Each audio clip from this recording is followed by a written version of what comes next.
Peace in Black No. Hey, yo, man. By the way, to the Andrew Wilson fanboys, anyways, we'll leave that alone. We'll leave that alone. This is about Akaash. This is about Akaash. I'm going to leave Andrew Wilson out of it, even though I will bring him up. I will bring him up. This is very important. Because there's a lot of similarities that you're about to see. There's a lot of similarities. Only real ones understand. Only real ones understand why I always bring up that Andrew Wilson and Akaash situation. The excuses that you will hear from Akaash's wife, same excuses that you hear from Rachel Wilson, Andrew Wilson. Everything that I have given you guys the game, and I don't expect nothing back. Everything that I've talked to you about, all the overlooked red flags.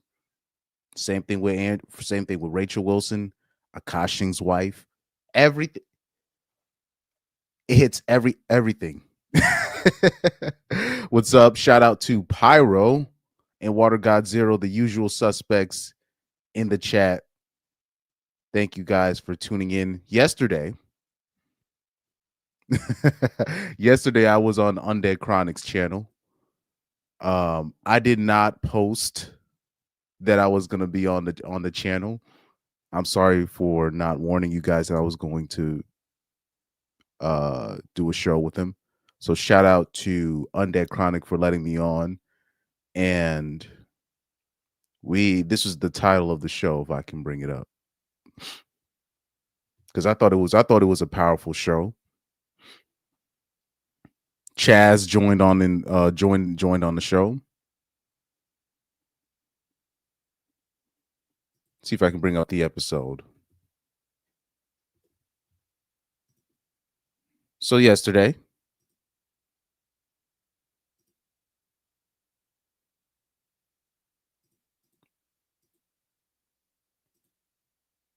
Southern homophobe.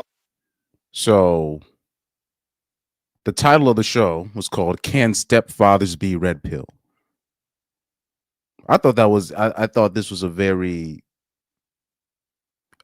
timely show, something that the people needed. I thought this was needed.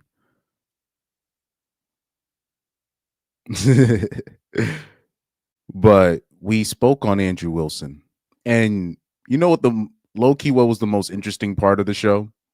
Because remember, this stemmed when we talked about Andrew Wilson and the CGA debate. That's where all of this stemmed from, right? Now, people that on this channel, we know that Undead Chronic, he doesn't really mess with CGA like that. But I told him what the prompt was. I'm like, this was the debate prompt. The debate prompt was this: is marriage worth it in the West in today's time? And you know what Undead Chronic did? He was like, oh, never. Oh, never mind. I'm gonna have to go with CGA on this one. He said it so quick.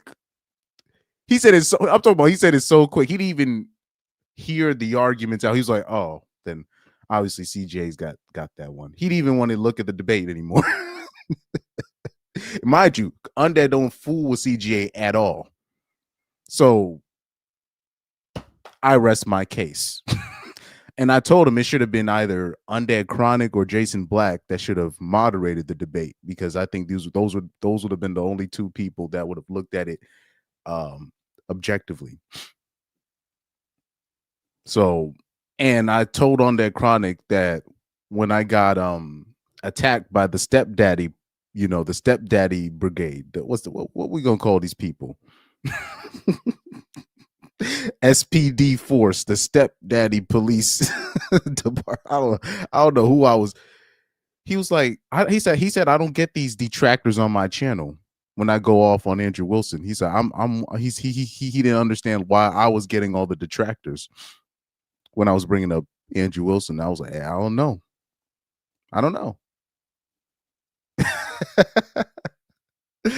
Yeah. Oh yeah, it's still the same thing. He don't fool with CGA. And there's like I said, there's people that AJ don't fool with. There's people that Undead don't fool with. But that prompt right there, the title of the prompt, is marriage worth it? And your answer from right there, that's all I need to know right there. That's all I need to know. And Undead even said it's like there's basically no argument there. But he said, I don't have to even watch the debate. He's like, I already know Andrew Wilson was arguing pro marriage. Right? Mind you, there was no detractors in Undead's section.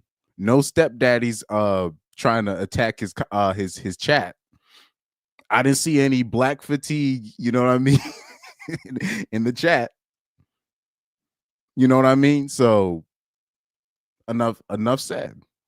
But like I said, real ones understand why when I bring up Akaash, I bring up Andrew Wilson. They're the same people. Watch this. I'm gonna give you a little sample. Before I play the full interview. I'm gonna give you a sample. Watch this.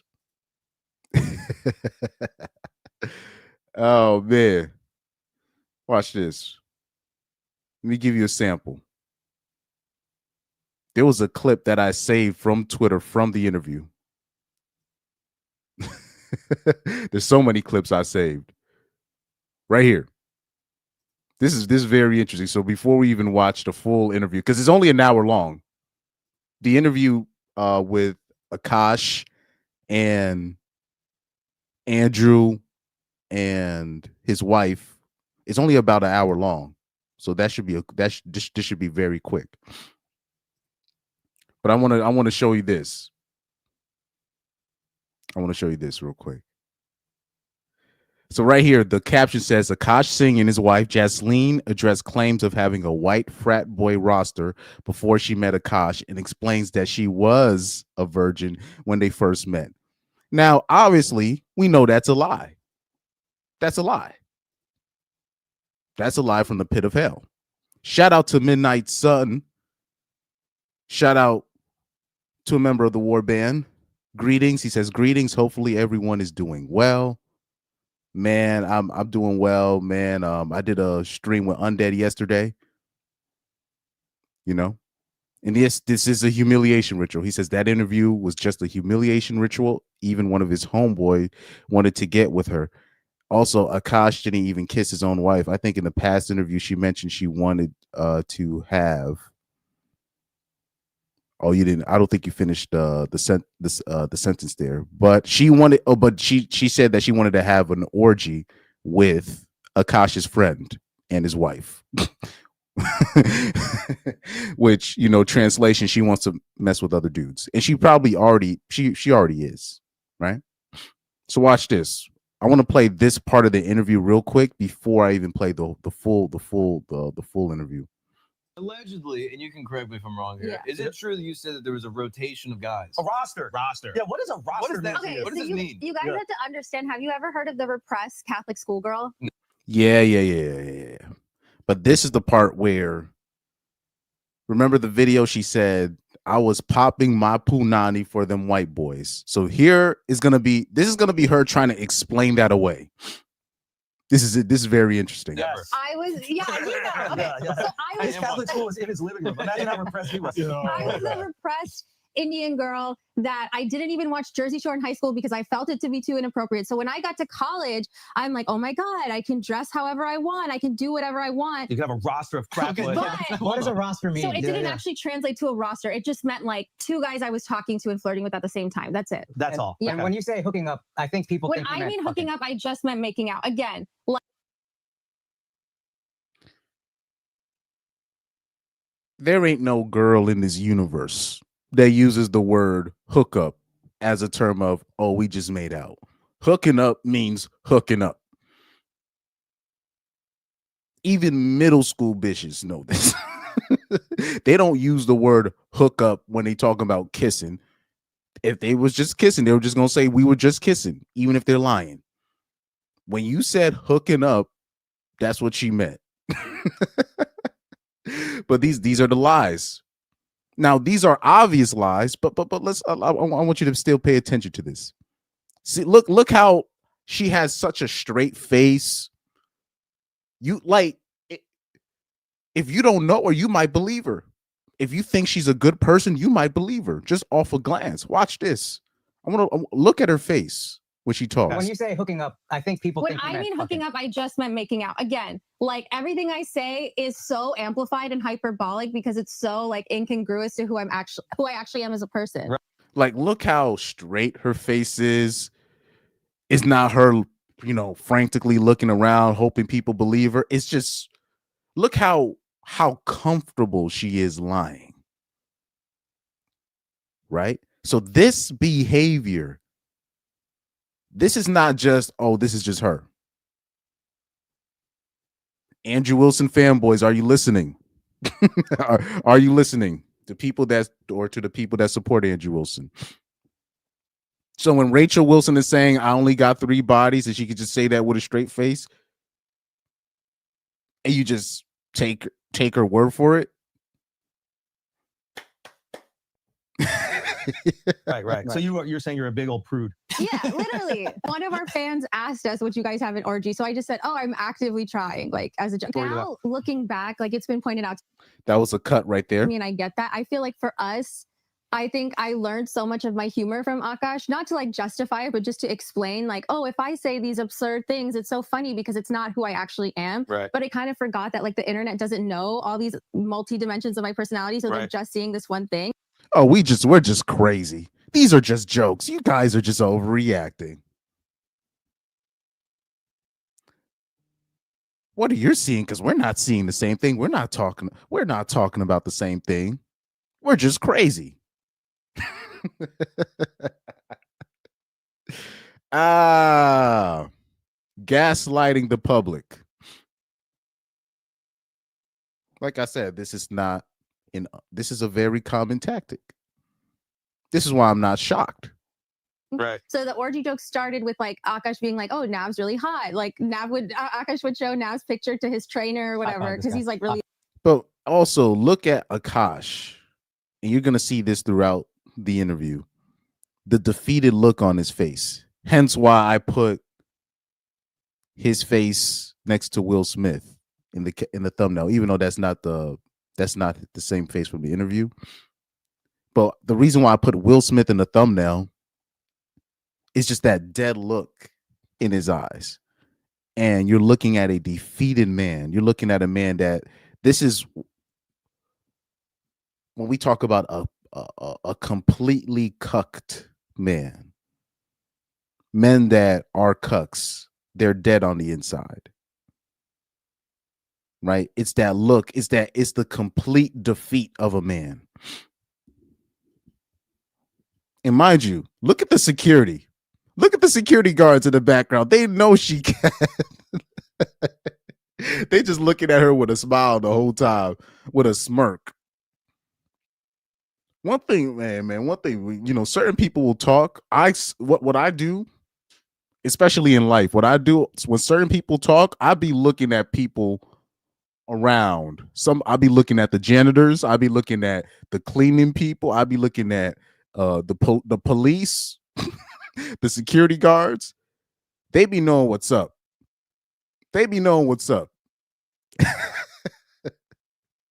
These are the cues. These are the cues that I take like in real life, just to make sure. Okay, is this dude talking shit? Like I remember this one dude when I was working.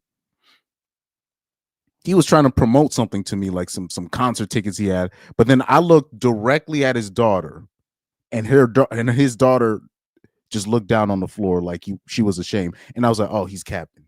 That's all I needed to see right there. That's all I needed to see. He was capping. He was doing his business shit in front of me. But anyways, that was a bit of a side tangent. Like, yeah, ripped or whatever. I will say also, if she had a body count, I would have been like, hey, cut it. But because she doesn't, and I know how like innocent she actually is. Oh, you are a virgin? absurd That's to me. real? So right here, before I get to that next part, he said, I didn't even notice. Midnight Sun said, I didn't even notice the security guards. These are the things you gotta peep. Even whatever the nightclubs, the security guards, they know the regular people. They know the people coming in and out. They know the people who are chill. They know the people who are not. Focus on when certain people start talking and look at the people in the background when certain people talk. And it'll show you everything you need to see. A lot of the times, especially when you go into these certain environments, them security, and I know you didn't see them, and it's not you didn't see them because you didn't see it, well, because they're midgets. Those are midget security guards, right? But just look at their face. They're just like, this bitch is full of caca. But this is life. Exactly. The unwelcome, let me see. The unwelcomed party says Akaash looks soulless.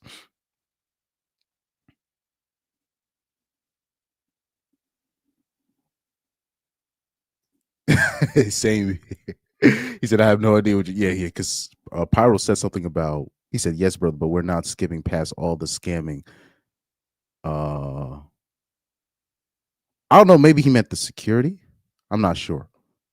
But anyways, let's look at this next part here when they talk about the virginity part. So I hope the Andrew Wilson fanboys they need to pay attention to this next part right here. Our version? That's real?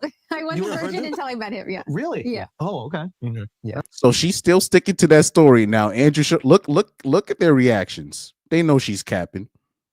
And I'll say like this, friends like these are terrible because they know she capping and they don't have the heart to tell Akaash, bro, where did you meet this bitch?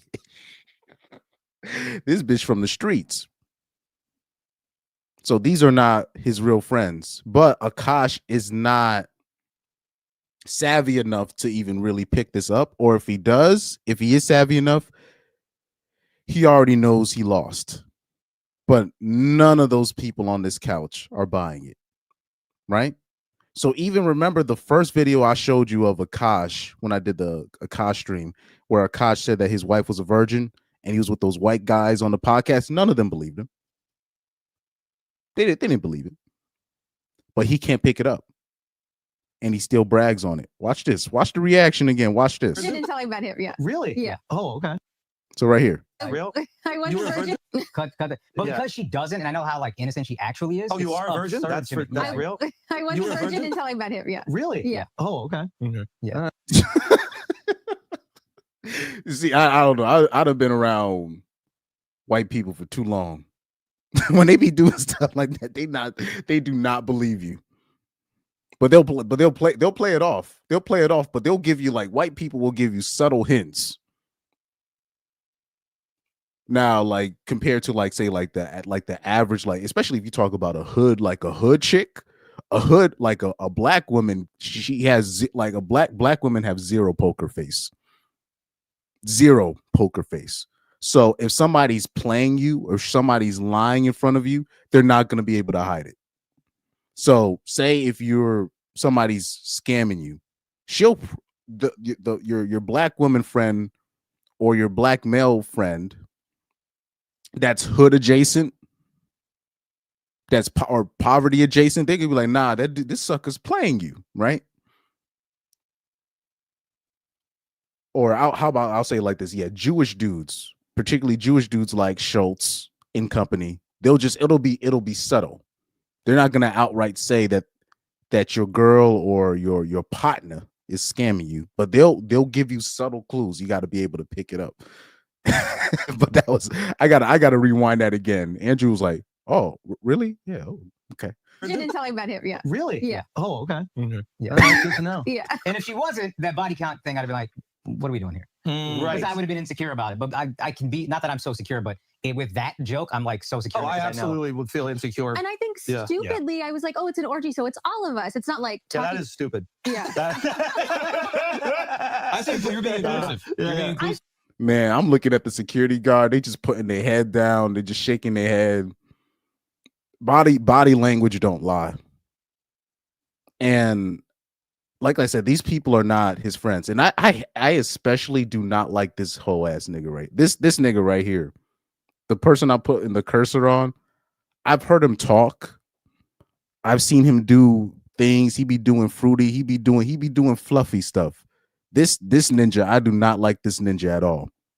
Right? At least Andrew Schulz, he's kind of funny. He is a comedian. He does have some skill. I don't know who this guy in the middle is, but I've seen this guy. I've seen him do an interview with what's this hoe's name? Superhead. Kareem Stevens. I'm seeing like this guy. This is a very untrustworthy guy. No disrespect, but that's just my observation. But anyways, It's not a. anyways, but yeah, these are the things that you must pick up on. These are the tools that these are the tools that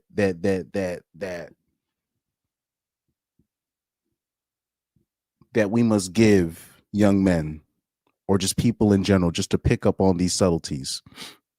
But anyways, let's look at the full interview to see if we missed some things, because there's a lot of clips that came from this interview.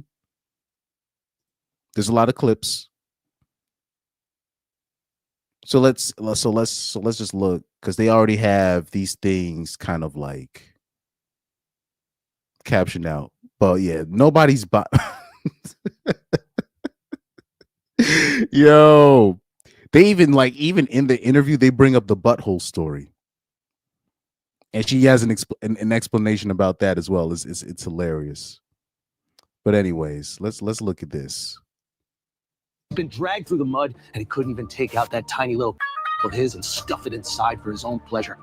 Give it up for our friend here to tell his side of the story, Akaash Singh. So they're just trying to write this off. Oh, this is funny. This is just a joke, right?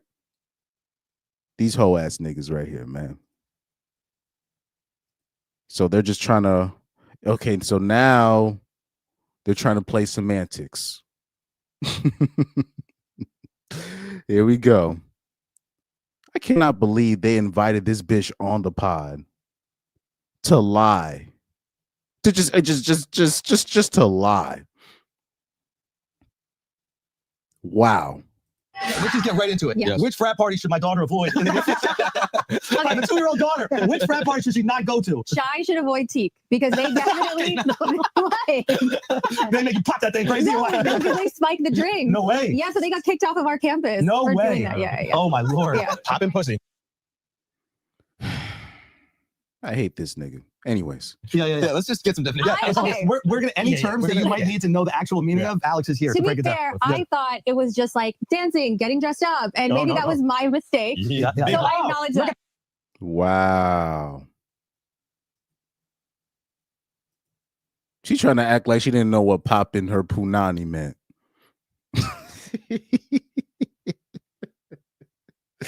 Oh my goodness. How many times? I wish I had like a live tally mark. A lot like a live tally mark on the amount of lies that a woman like that could just say. Just wow. Like the older I get, the more I understand why Corey Ho can be frustrated with people just capping. Big one. Yeah, the act of getting dressed up, looking fly as hell, wearing a minimum of 3-inch heels, preferably higher, and dancing your ass off Urban into the Dictionary wee hours of the morning. is That was made what by I a was white doing. Yeah, this is white people. Man, stop. The lie, yo, man, wow. Definition of it. This is where you learn. Guys, Look at Akaash's face. This dude is dead on the inside. This boy right here, he's dead on the inside. guys, what do you think popping pussy is? Wow. They asked the security guards. Watch this. You see? This is the stuff. Look. Oh, we're gonna bring up Urban Dictionary. Hey, let's ask the security ninjas that be in these streets. The real street ninjas. What does the popping that punani mean? Preferably higher, and dancing your ass off Urban into the Dictionary wee hours of the morning. is That made was what by I a was white doing. Yeah, this is white people's definition of it. This is where you learn. Guys, what do you think popping pussy is? You see? Joe and Kurt saying it's not that. Okay? They're doing more than security That here. was my bad. That was my Okay. bad. That was your Yeah, bad. that was Okay. my The real Urban Dictionary. Nah, bitch, you a lying. Anyway. Give me a call every time. Anytime you're worried about anything like that. Yeah, that's what I thought. As a white, I thought popping pussy was just dancing. I thought it was like Yeah, twerking. that's what I thought. So he's going to lie? Wow. But you could tell, like, those security people, like, you could tell Andrew Schulz, like, look, don't say nothing about this bitch being a hoe. We just gonna use this for content. We can't have you exposing Akaash's wife for being a 304. So I need you to stay back there. Just keep a straight face. If anything goes wrong, then you guys can step in. But do not expose this person of being a 304. Whatever you do, this is what I'm paying you for. And that's what security is usually there too. They can't, like, those security guards in the lines, when they see your girl, when they see you and your girl come to the club, they can't tell you your girl be at this club all the time. They can't tell you that, because you're gonna bring you're gonna bring your girl, you're gonna bring you and your girl home, and you're gonna discipline her, and they're not going, and she's gonna, people are not gonna be spending, that particular cohort is not gonna be spending money at that club. They can't tell you that. It'll be a lot of broken-hearted dudes out there. Once they find that. Oh man. You see that? Exactly. Midnight Sun said, you know what's sadder? They made a fool out of him saying something about his pee-pee smelling bad. Even she look at him like that's your homeboy. That, like I said, a guy like that, that's not your friend. Like, even to do a show like this. And for the other dudes, the other white dude and the black dude that's part of the show, and for them to be in on this like it's a joke. This is terrible. How can you call these people friends? How? But Akaash, you can tell Akaash is one of these people that, even though he wasn't that funny as a comic, but whatever connections he has, whatever money he has, he was able to fail upwards. And people that are able to fail upwards in society, nobody really tells them what it really is. They've never really had a point where somebody tell them, look, this shit ain't for you. You need to quit.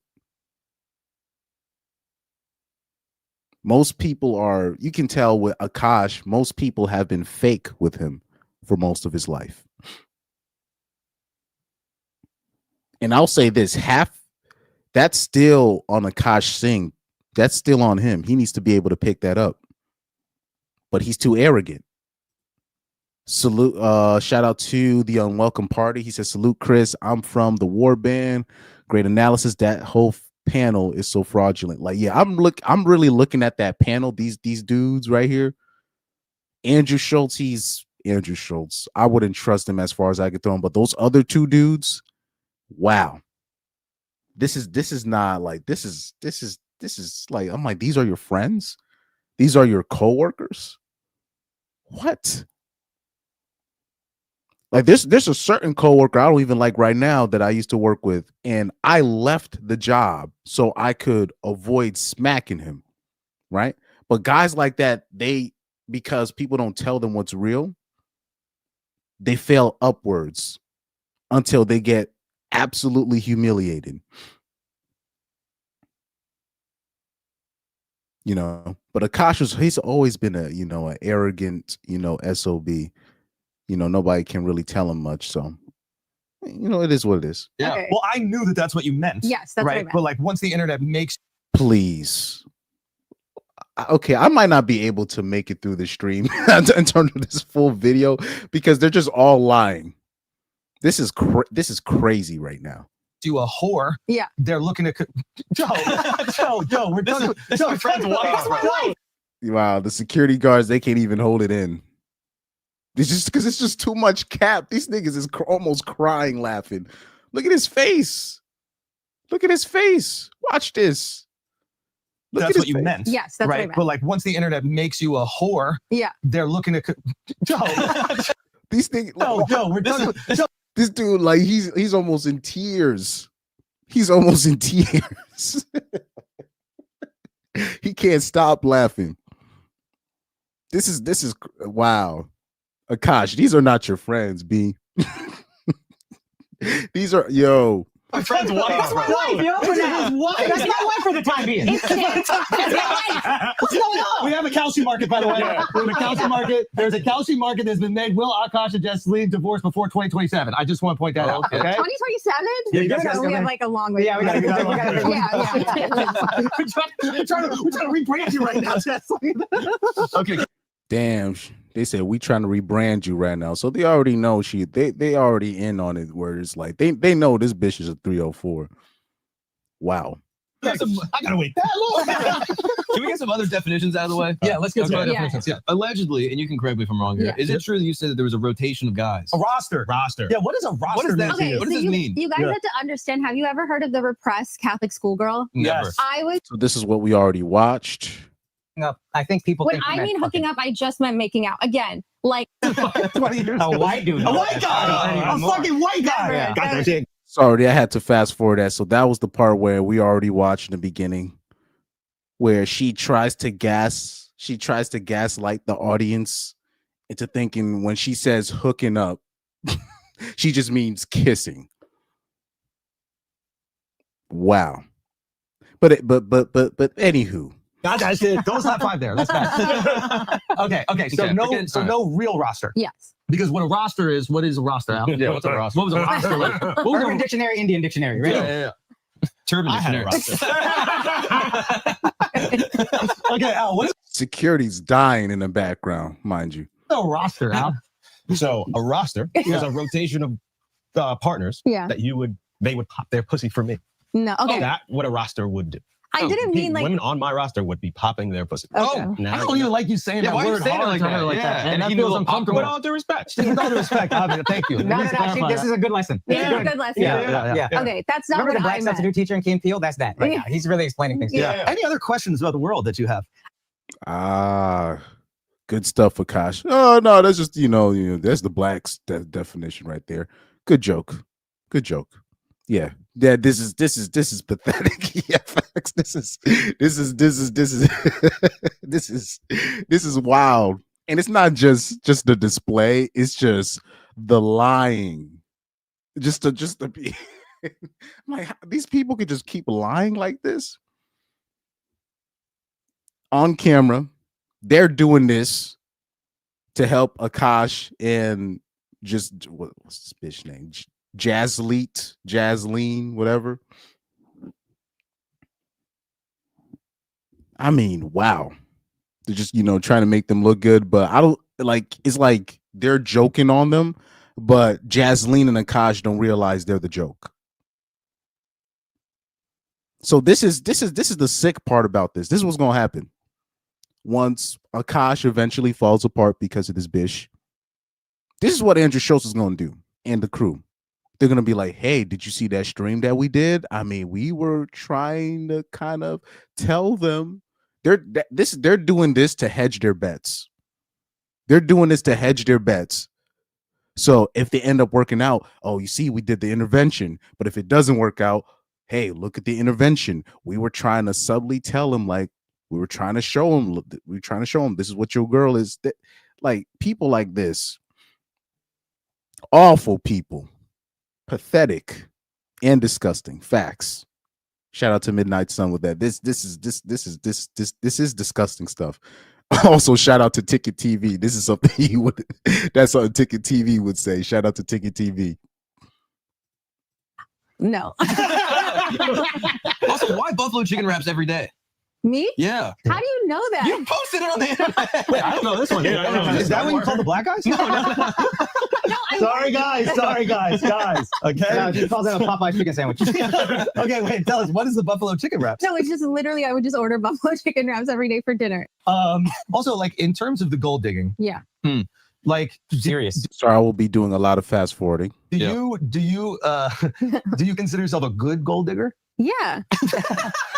because I invested low and waited for it to go high. You're a gold prospect. That's not a gold digger. Exactly. Yeah, you're like a what is that? You're like a hedge fund manager. Yeah, you're like Akaash with Bitcoin. Exactly. Yeah. And it's like, She bought much lower than I did. She bought at the bottom.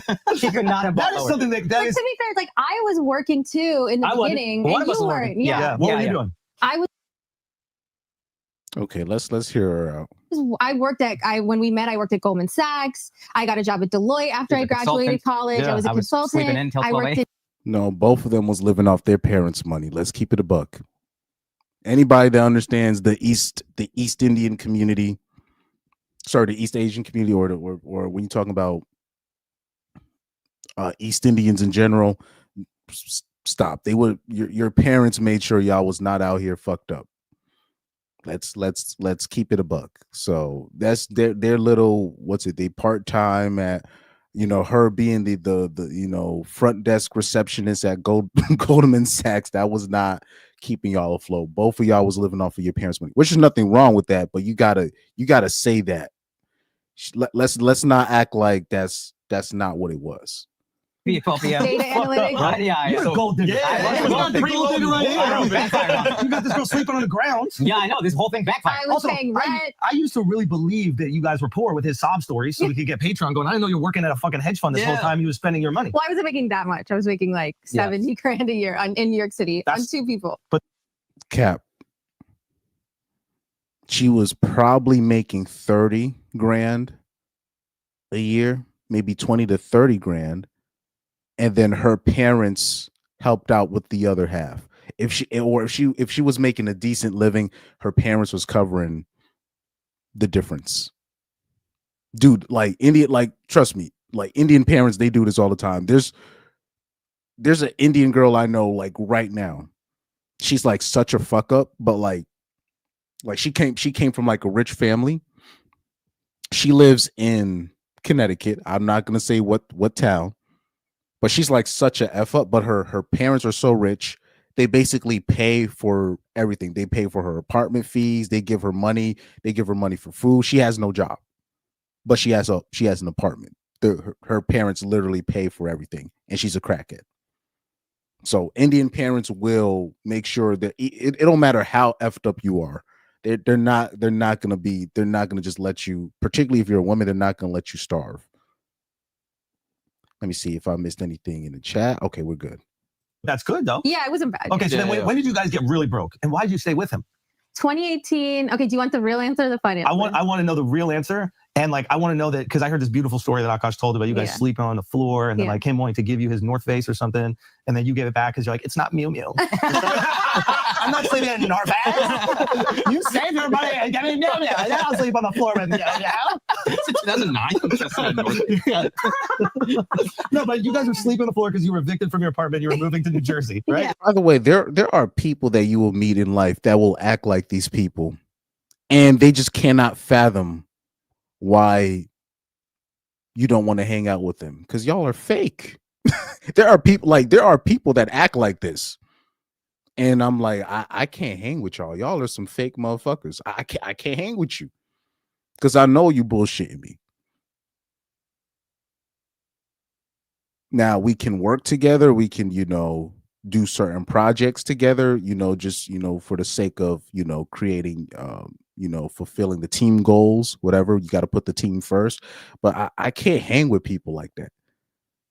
Because I know if I'm caught up in a situation like Akaash or one of these interesting situations, I know they clowning me and not trying to help me. This is real. Basically. And you still want to stay with him. Yeah, I mean, Why? Yeah. I never actually asked why. No, you know why, bro. Come on. Oh, yeah. You know what I'm saying? Right. Yeah. You got that muffin top. Yeah, you got that loud. Yeah. Because you were on MTV at the time. You were a comedian on MTV and you had connects. She knew this. So she quote unquote invested in you. Quote unquote. That is the funniest thing. Like I made this reference before. Like it's funny. You'll have you seen these girls, these girls, they will date these high school athletes and they'll be like, I was with him when he had nothing. I'm like, well, you knew he was a 5-star athlete. So you knew he was going somewhere in life, even if he didn't make it in sports. He's a 5-star athlete. He was a 4-star athlete. You knew he had a future, so you quote unquote invested in him, which means you just came in and just did some Instagram pics with him, so you can claim that you were there in the beginning. That's not. You don't get no no brownie points from me from that. Yeah. Okay, the real answer. What is loud? What was that? His dick smells. Oh, that dick. Yeah, because once you, guys, you guys are professional security. What if it breaks out? Come on, you didn't make sure. Okay, no, but for real, you got to stink dick. Akaash needs to look at the reaction from the security guards just throughout the show and just realize, like, bro, you the joke. You're the joke here. Husband sleeping on the floor.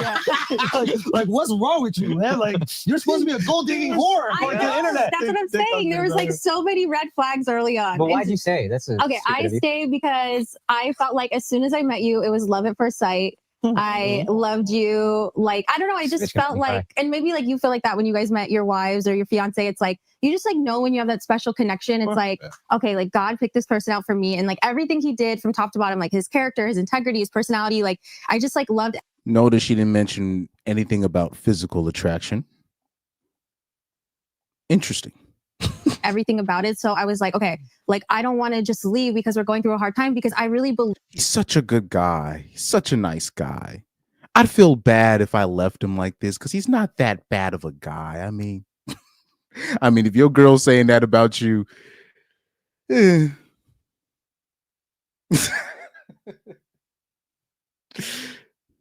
clearly never was physically attracted to broski.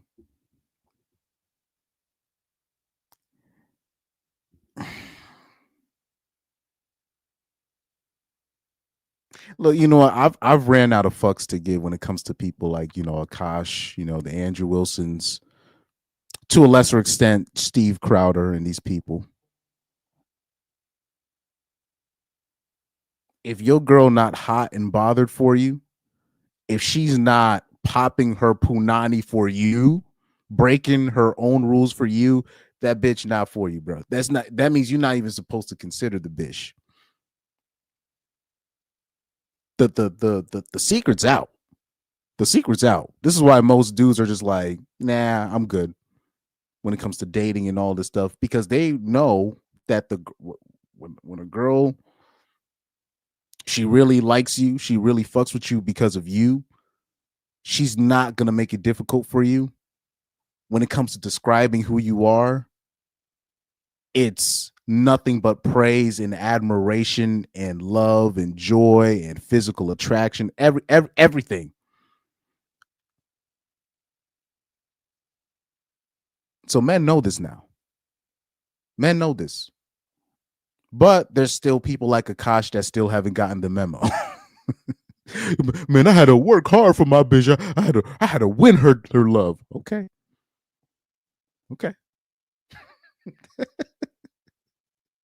Hey, man. Believed in like his potential, like just like you did, for sure. Because I believed in his potential. Yeah, nothing about physical. That's crazy work. Were more successful than Akaash, like in the very beginning and stuff. And now you guys, yeah, whatever. Damn, she bringing up his success over him. That's crazy work. This is crazy work. Y'all peep that? Hold on real quick. And so I was like, okay, like I don't want to just leave because we're going through a hard time, because I really believed in like his potential, like just like you did, for sure. Because you were more successful than Akaash, like in the very beginning and stuff. And now you guys, yeah, whatever. I also believe that he was incredibly brilliant and talented, but also just an amazing soul, an incredible person. Exactly. Damn. So everything that Andrew just said, he said more complimentary things about Akaash than she did. This is crazy work. This is crazy work. Oh man, my boy Akaash, I don't even fuck with you like that, because I could give a shit less what happened to you, but you might as well hang with niggas like us, because at least we'll tell you what it is.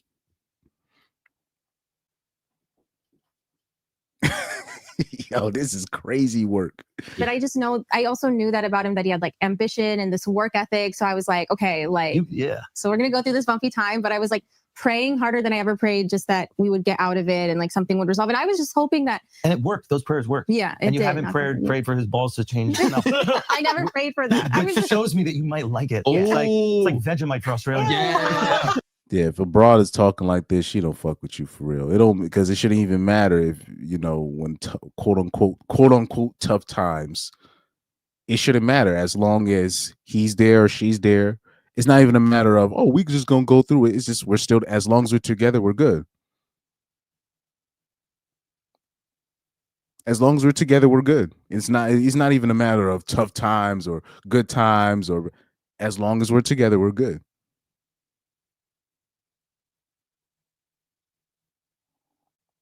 Bitch can't even get her lies right about her attraction to this nigga.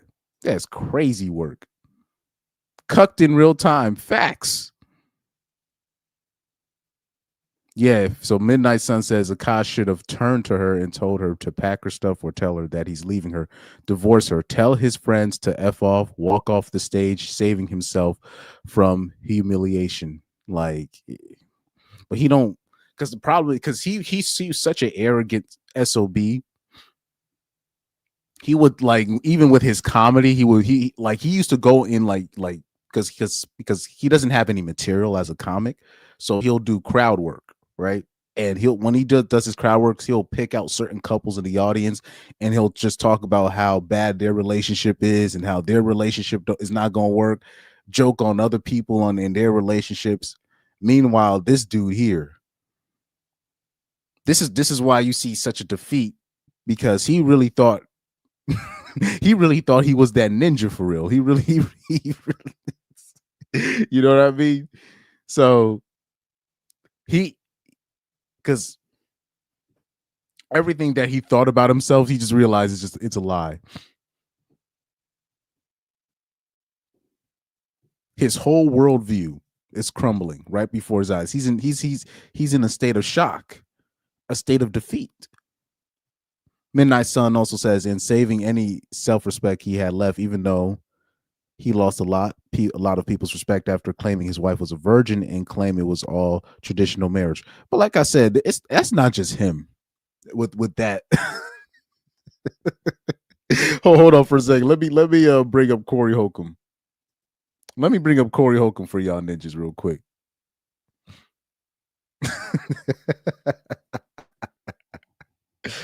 He mentioned this last week. It was hilarious. Because Corey Holcomb, he did get some views off of his Akaash take from last week. He did get some views off of it.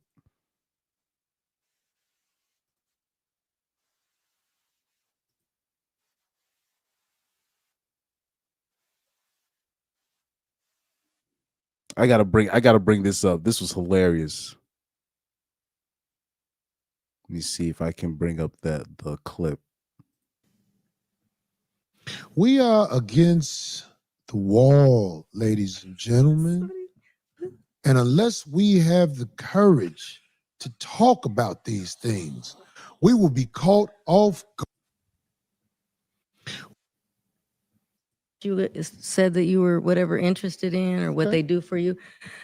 Himself, but his audience is leaving him an autistic man. So right here. Married. So right here. This is a message to the people that be saying that their wives is virgins and they only got two bodies and all this. This is a message. This is a message towards these people right here. Like a lot of these internet influence comedians don't have jokes. He sits in the audience and he talks about you and your relationship. Okay? You got that so far? Yeah. Well, this guy's married.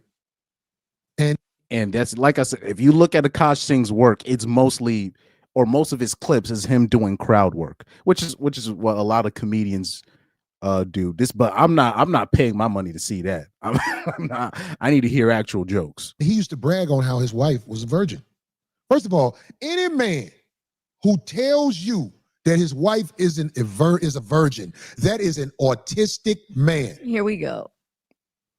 Any man with the courage to tell you his wife is a virgin and he didn't grow up with her in the Garden of Eden, That is an autistic man.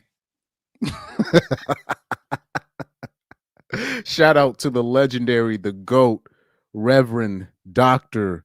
Corey Holcomb. But anyways, back to the interview.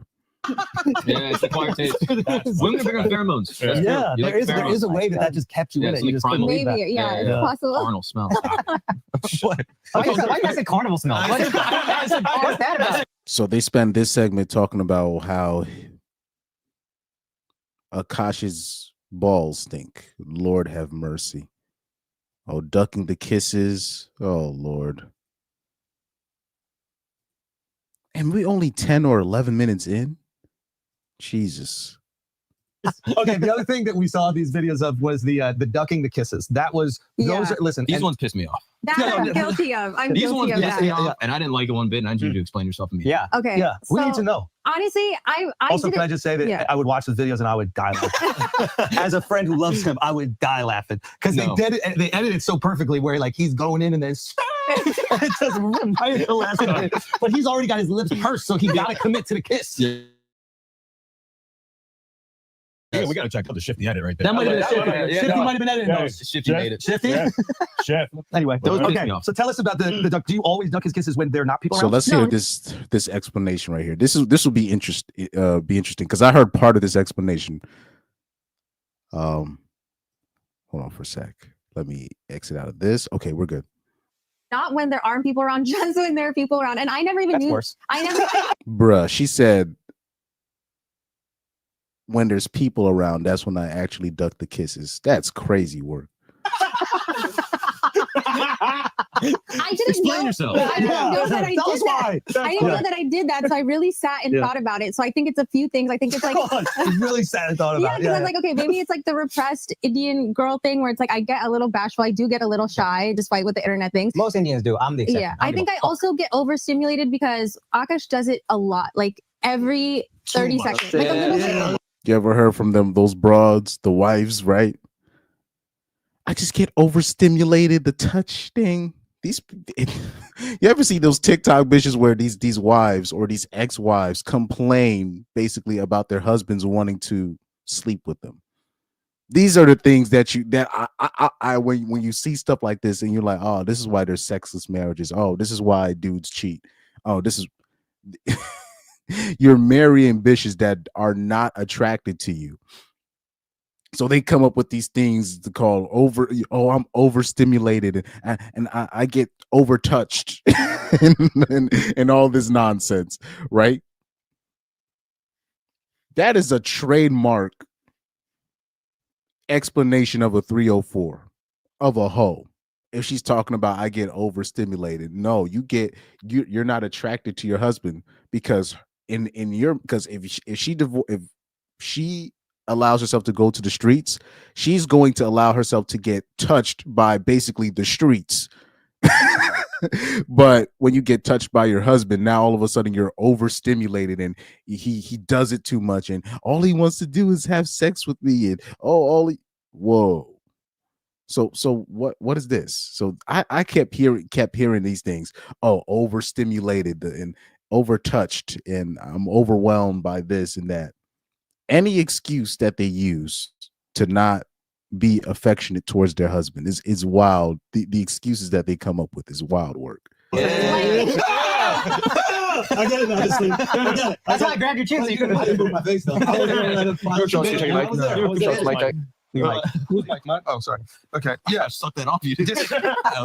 Okay. So it is a little bit overstimulating for you. Yeah, it like regulates him, but it kind of overstimulates me. And But- like the videos people have seen are like the proposal videos, they're like already overstimulating. Okay. So here's the thing that I think is like very I think the relatable thing is not wanting to make out with your partner in front of your entire family. Yeah. But most people just do it because they're like, oh, I don't want my partner to feel embarrassed in this moment. That's relatable.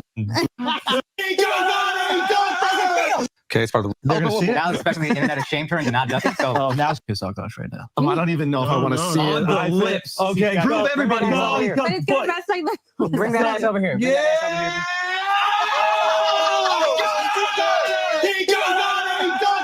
So yeah, that's the clip that went viral. Yeah. Anyways, these people are clowns, man. Clowns. And no, I'm not promoting that these garbage ass comedians right here. Get the fuck out of here. All right. Anyways, Can I just say there's so many TikToks where I talk so positively about him, and but why that doesn't go viral? Yeah, Positively talking about people. Well, yeah, Akaash being like, "Oh, Nav's really hot," but how come you can have a joke about outsourcing?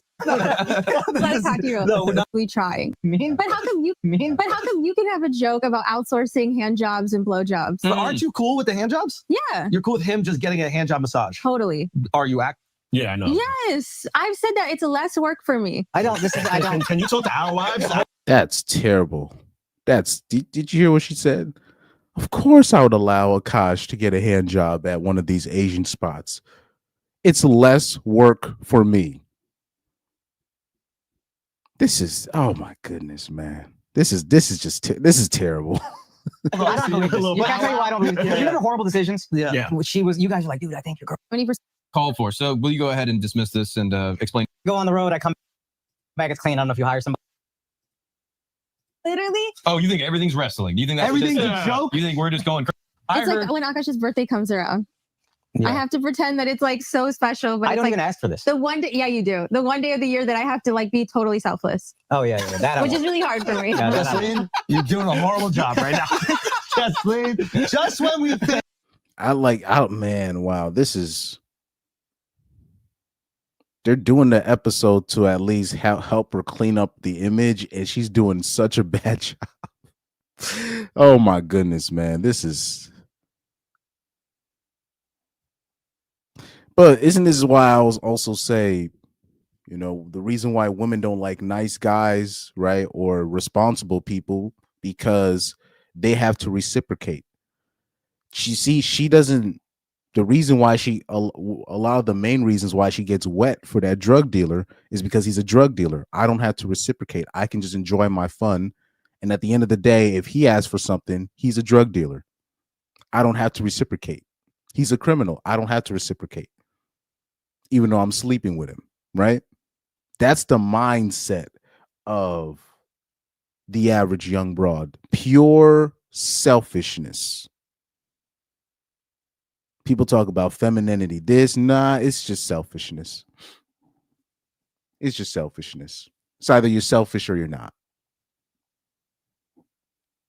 This is why I can tell a lot from a woman when they're talking about, oh, I hate men, I don't like this. And then you look in their past, oh, they dated a drug dealer. Okay, so you hate the average man, but drug dealers, fine. Street dude, fine. Child predator, fine. Because a lot of those drug dealers mess with underage women, right? Why are those guys fine, but the average man isn't? Because she doesn't have to reciprocate. If she has a good man, now it's the responsibility of you as a person to make sure you reciprocate. You are with a good person. Now you have to reward them for being a good person. And that's just too much work for the average young broad. So this is some interesting stuff. We've gotten you out of it. Take that part Go back in. Go back in. Okay, you dig the hole deeper. Okay, his birthday is a great day. Yeah, and we love his birthday. Yeah. Which day is it? May the 4th. Okay. Yeah, I agree. He says the unwelcome. Yeah, I agree. The unwelcome party. He says, I'll say they're solipsistic too. Facts. Especially you talking about the average young broad in America. Now, if you go to like Brazil or one of these spots, or Colombia, or these third world spots where you basically can save a bitch, they're gonna treat you basically like a king because you're saving them from literally suffering. You know what I mean? Or for them having to work for their own family for the rest of their lives.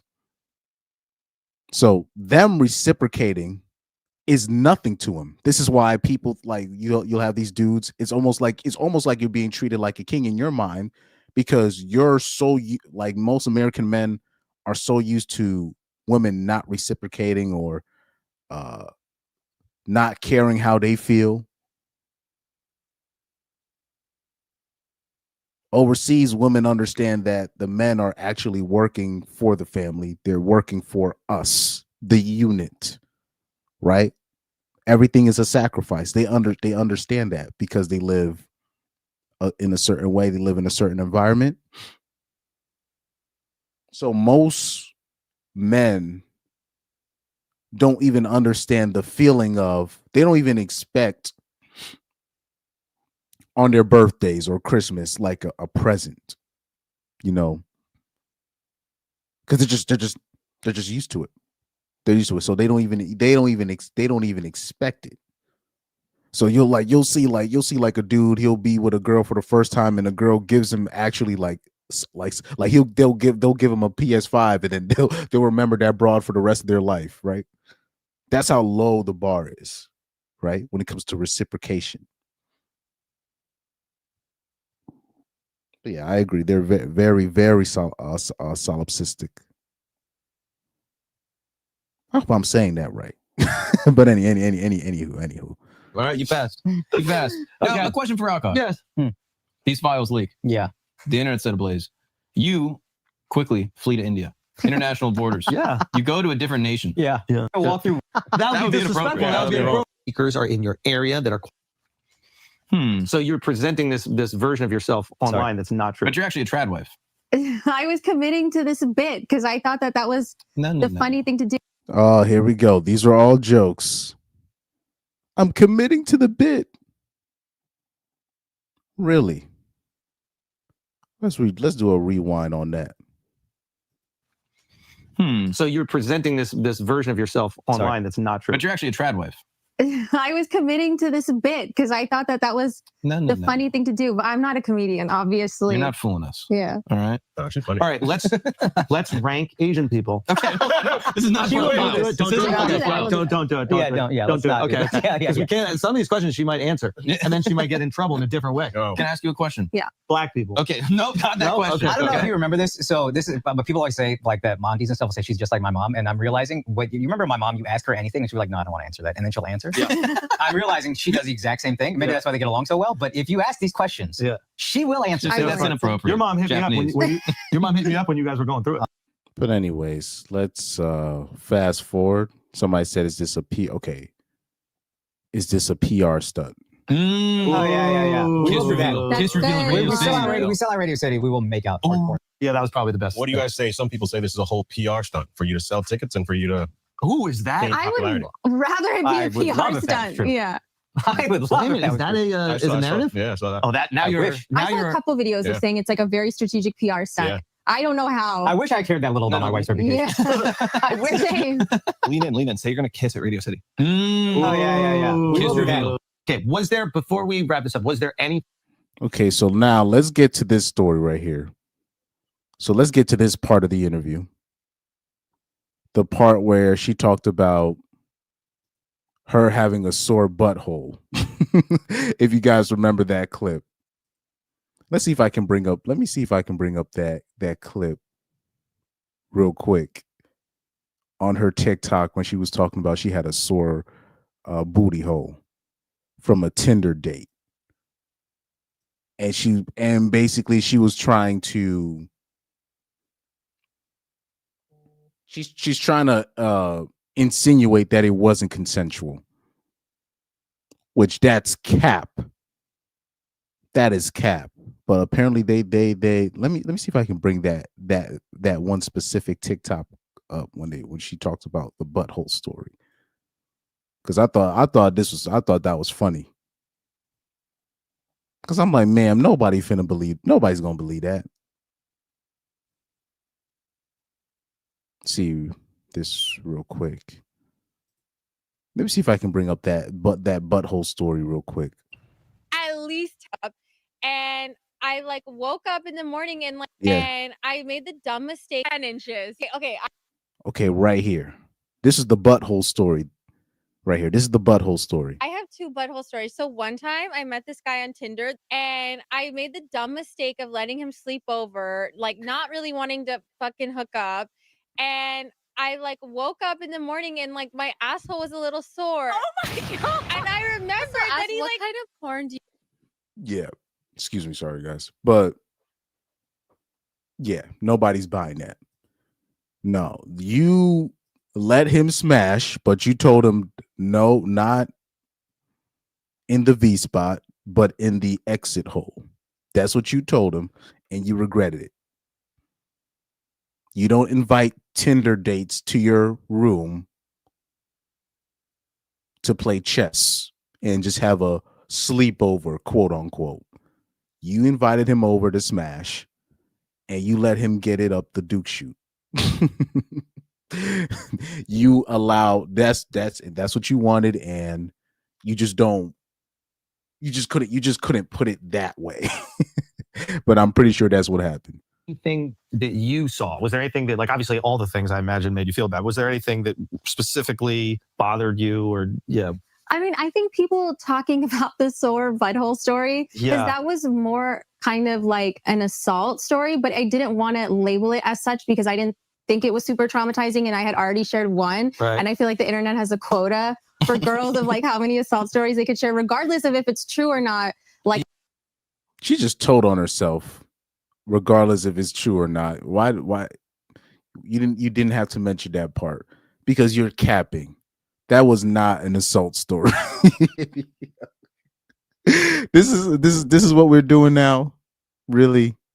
All right, let's let her keep talking. Obviously, you think Dinner would be like, oh, every story she tells. Yeah, that's why I didn't want to do that. That's why I was like, oh, this happened. I didn't really say it's okay. So what happened, if you don't mind saying? Well, I mean, so I was living in San Francisco. Look at her looking up, looking for the lies to tell. Working on Definitely my a internship. butt thing would happen there. Not shocking at all. Yeah. This is like when Tinder first came out. There was no Bumble, there was no Hinge. I met this guy on Tinder, whatever. Like we were like just feeling like the vibes, and So you met this guy on Tinder, and you invited him over to your house. Why? To smash. stupidly was like, oh, you can sleep over, but like not really wanting to hook up that much. Because again, for me, like I was just like, okay, maybe we can make out and just like whatever and cuddle. But then I guess he like wanted. Was this guy Indian? No, he was way. Yeah, he took it very differently. Than, yeah, I've learned this translation. Wait, what do you mean? An Indian guy might understand what an Indian girl means when she says we're hooking up. It doesn't mean we're fucking. There's something conservative. I think most American. I was thrown off by her inviting him over. Because when I've been invited over, that usually means, oh, we're fucking. No, I know. That was, again, stupid decision on my part. I was like 21. So it's like, I really just like, I don't know, like I just was making bad decisions all around. So it's like, I'm just a girl. They still run off this bullshit. I'm just a girl. Just making decisions. But I also want to vote as well. Do I got that soundbite? No, I don't have the soundbite. Damn. I don't have the soundbite. I don't have it. Damn. But you know how it is when you know it's time to take accountability for your bad actions. Then there's bitches turn into this. Oh no, that's not it. Oh, they don't got the track. They don't got the track. But anyways, it's a track from the emotions where she's like, I'm just a young girl moving in this little world. I wish I saved that soundbite, but I never did. But anyways. But I was like, okay, like we'll kiss, whatever. I don't remember, honestly, I don't even remember too much, but I just remember him like trying to like sneak a finger. And I was like, no, we're not doing that. Yeah. But like then the next day, like it was like kind of feeling sore, but it wouldn't, like if it had been anything else, it would, that would have been a whole other story. It would have been like, it would have teared something. Cap, you lied about the story. It's either you lied about that whole situation. That could have been. It's either. I think it's either you lied about that whole story in general, in terms of just even the interaction. Is either that or number two, you did anal with the dude and you regretted it. It's either those two. It's either or. But at the end of the day, there was no need to bring it up and to basically insinuate that that this was an assault. This was something. This was a non-consensual thing. That's just a terrible thing to do. Ladies, please stop doing this. But I know they're never going to stop doing that. But anyways, yeah. So it was just like that. So this was a creep pervert that was trying you, and the internet ran off with this crazy narrative of something completely different. Yeah. Yo, security, you got to find those guys. Yeah, we got to get them. I would love that. Yeah. Can I beat this guy up? Yeah. Probably not. No, you can. You can outsource the stuff. outsource. Yeah. Look at the security guard's face. Hold on, let me zoom in on this. Let me zoom in on this bro. Well, I can't. I'm sorry, I can't zoom in on him. But his face, he's like, this bitch capping. Right here. His eyes say it all. Get the rose to his head. You got Okay.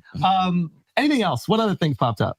We gotta get it all out. Yeah, we need to get it all out. We need to purge this. And I'm not gonna be happy until we figure it out. Oh, the dermatologist video. That one pissed me off. That was outrageous and completely uncalled for. Yeah, so tell us why you were showing your cheeks to the guy and asking if he's single. To a single Indian doctor. Can I just give the whole lore? Okay, Yes. looking back, I get it. It was stupid. I was being stupid, okay? But we all make mistakes.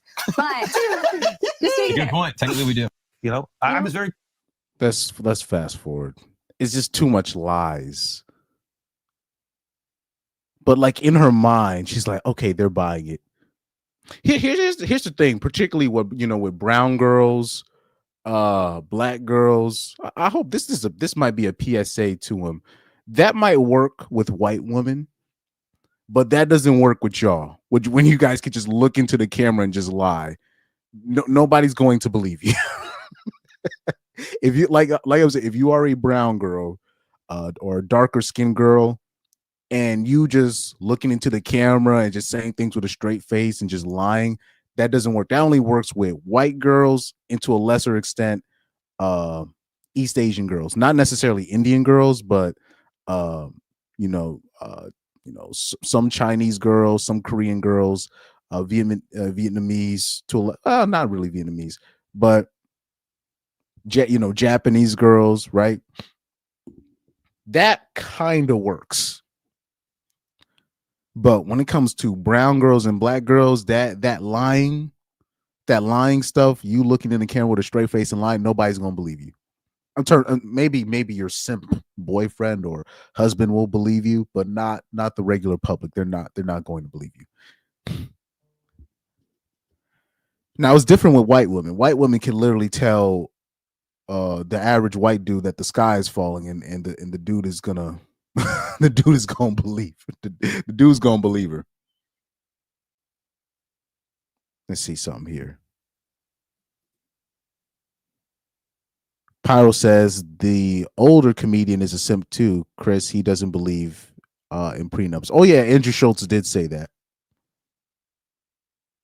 Yeah, Andrew Schulz, he said the same thing. He said he doesn't have a prenup in his thing. But like I said, these people have been warned plenty.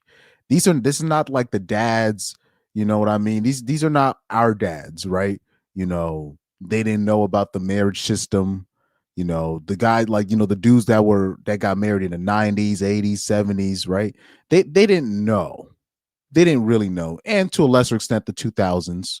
But post 2010, and I'll say definitely post 2016. I'll say this, definitely post 2016. Everything, men have been warned.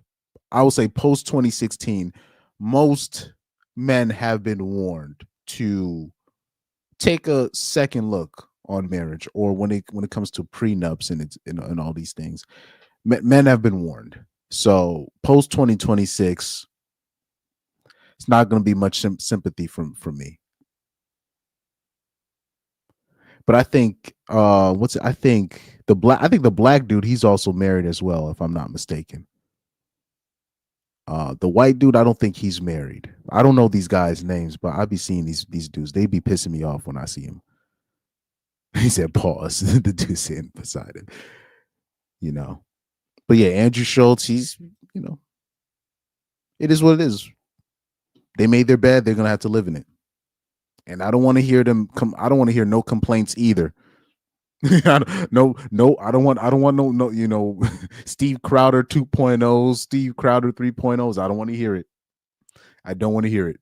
They've been warned. Privilege. Like my parents were really in love with each other, and that was kind of my expectation. You guys discovered it for the first time. Yeah, it's so funny because I was literally talking to my therapist, and I think I was kind of getting tearful because I was thinking about my mom and everything that she went through in her marriage, which obviously wasn't great, and like just immigrating to this country with like 2 little girls and like just so many things that she had to go through that I was like, I feel so bad that she had to live this life, but now I get to live this like beautiful, luxurious, glamorous life with this guy who like treats me like a princess. And then my therapist was like, yeah, but in a way it's so beautiful because you're kind of living like her American dream. Wow. So it's like, I really think that for Akaash too.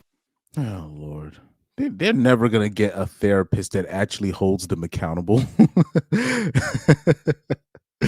Oh man. Anyways, I'm done with this interview. Let's look at my bookmarks. I gotta see, because I saved a lot of individual clips. Let me just see. Let me just make sure I didn't skip the clips. So it looks like I got that.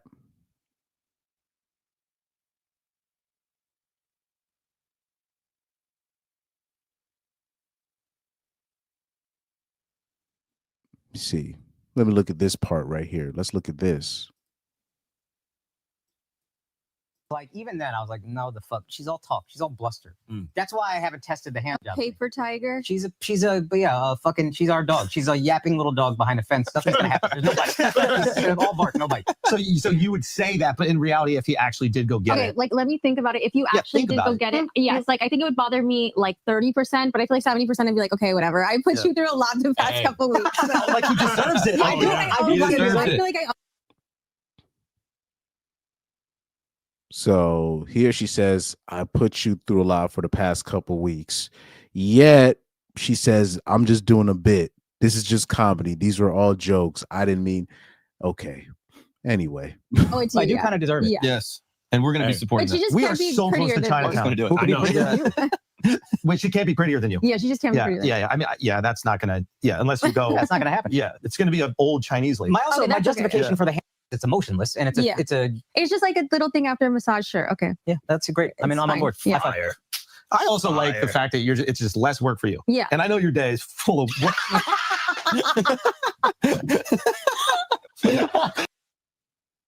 This is so fake. This is so fake. Yeah, that overstimulating. This is funny to me. She turns away when her husband tries to kiss her because it's overstimulating. I'll say this. I do love that, like, hoes discovered TikTok and all these things, and they started talking, because now even the younger women, or just women in general, now they're looking at these stories, and now they're starting to connect the dots. They're like, oh, that's why my dad left. Or they'll be like, oh, this is why dudes had side chicks and all this stuff, because these hoes don't want to do their job.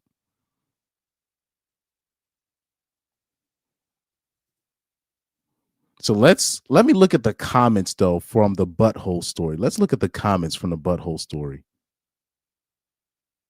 That's the perfect gift right here, because it's just too much cap. It's just too much capping.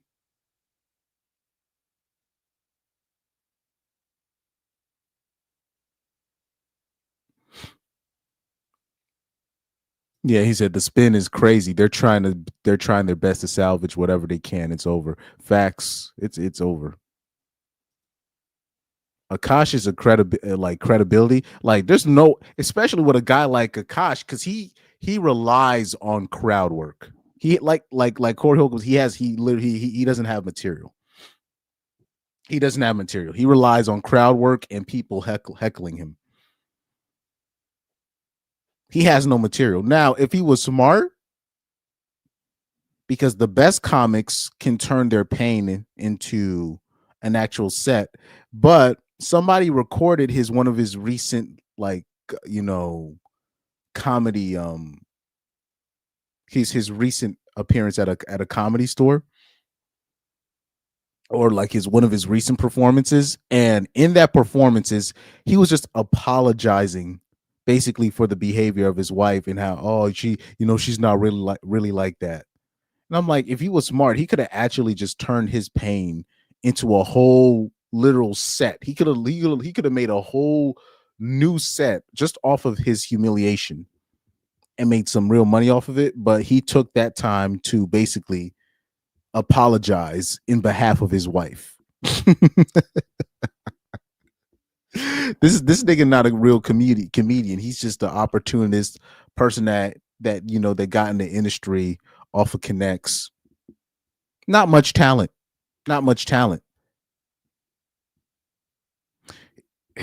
Here's the thing too. Let me keep it real with y'all, because I see this a lot in this space. Because I remember, people were talking about, Fresh Prince CEO. I'm saying certain people, right? But they don't realize, Akaash doesn't realize, bro, you're Fresh Prince. You're fresh. You're the second wheel. You're the you're the least talented of the bunch. You're clearly not close to in terms of a level comic as Andrew Schulz. The reason why you got some clout is because Andrew likes you. Same thing with Fresh and Myron's situation. So I would see people like that talk crazy about Fresh, and I used to be like, bro, y'all are the same people. y'all are the same. Because I remember when they came on the show, I'm like, bro, Akaash, you're Fresh. That's your comp. That's your similarity.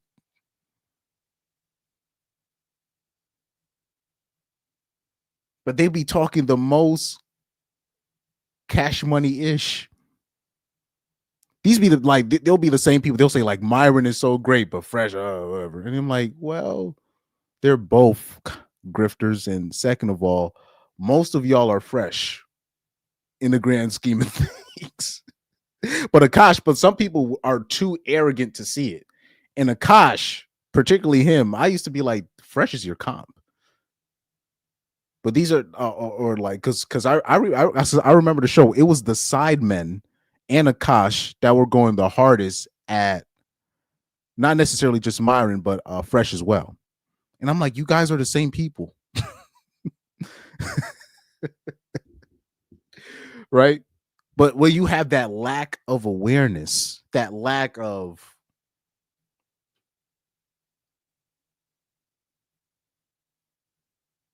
if you're not used to somebody being like, look, you ain't shit either, right? You'll end up looking stupid out here. Because now Akaash, he looks worse than all the people he was trying to put down, whether it be the Red Pill or Myron or Fresh, those people, even though they're not Red Pill, but I digress. But now Akaash is looking crazy because of his lack of awareness. Pyro said, I was about to say Steve Crowder. These Steve Crowder ass ninjas, man. They think it's never going to happen to him. That's never going to happen to me. Oh, man. But anyway. Oh, yeah. And like now they're finding these old TikTok videos. Because right now, Jasleen is in the process of deleting all of her old TikTok videos, or certain TikTok videos that she did. She's deleting a lot of them. And these are one of the videos that she just recently deleted.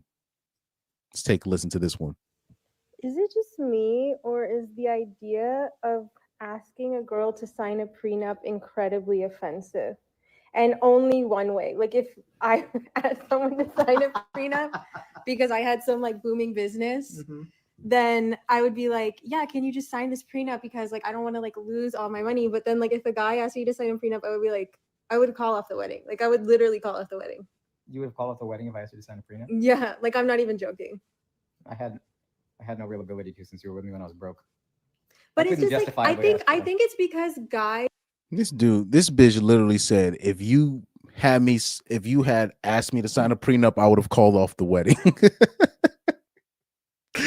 Literally just saying this out loud. I don't even know how she was able to play this off on the pod. Don't like, in general, like they don't hold the same like values that women do in terms of like loyalty. In general, like I'm not saying like, you know what I mean, like.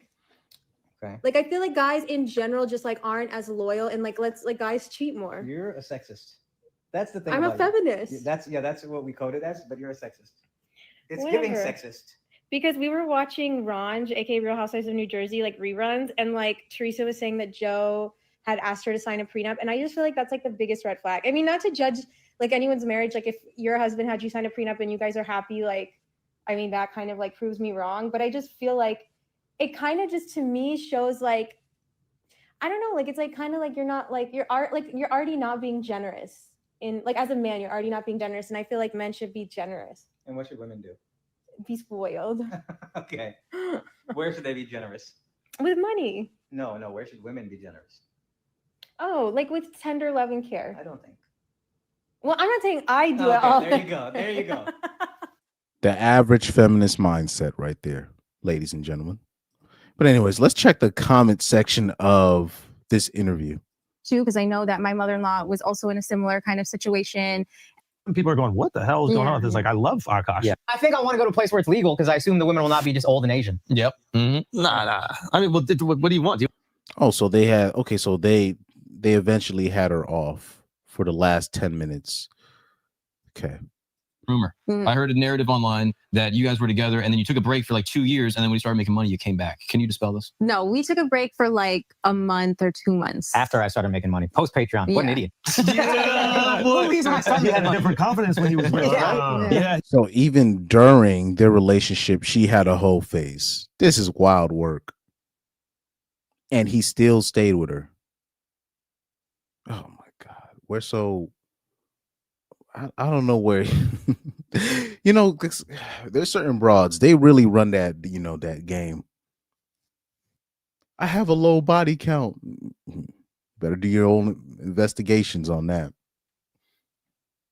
Because clearly she was lying. Clearly. He was telling you to shut up more. No, I get 12 shut the fuck up's a year. Oh, that's the rule? Yeah. That's a great deal. I got 8 left. Happy holidays. All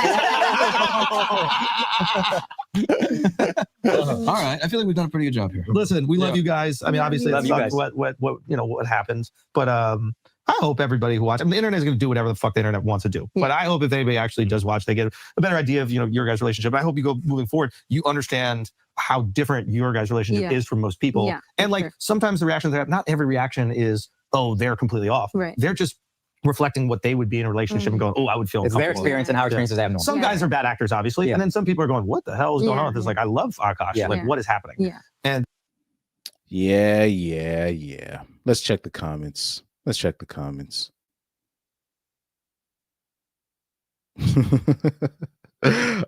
looking at the top comment and I'm already laughing. These comments are hilarious, man. These people are comedians right here. The top comment said, to destroy your husband's dignity, you must first destroy your own. From Simpzu, the art of Simpzu. Oh, man. Somebody said at this point, someone needs to interview one of those frat boys. No, they don't. I don't need to see any more further humiliation. I don't want to see no more. I don't want to see no more further. I don't want to see no more humiliation. Somebody said this video does not change the fact that Akaash married the village rickshaw. Somebody said the only winner in this situation is the comment section. Somebody said this is worse than when Will Smith went to the red table. Is it? I don't know about that. I don't know. I don't know. That'll be a good chat. I don't know. Could I set up a poll on here? Let me see if I can set up a poll via StreamYard. Let me see. Can I do that?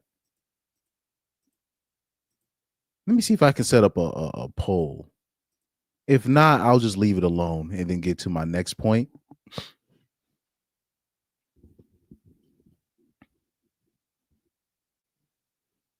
Nah, I can't set up a poll. I don't think I don't think I can set up a poll. But anyways, this is, oh man.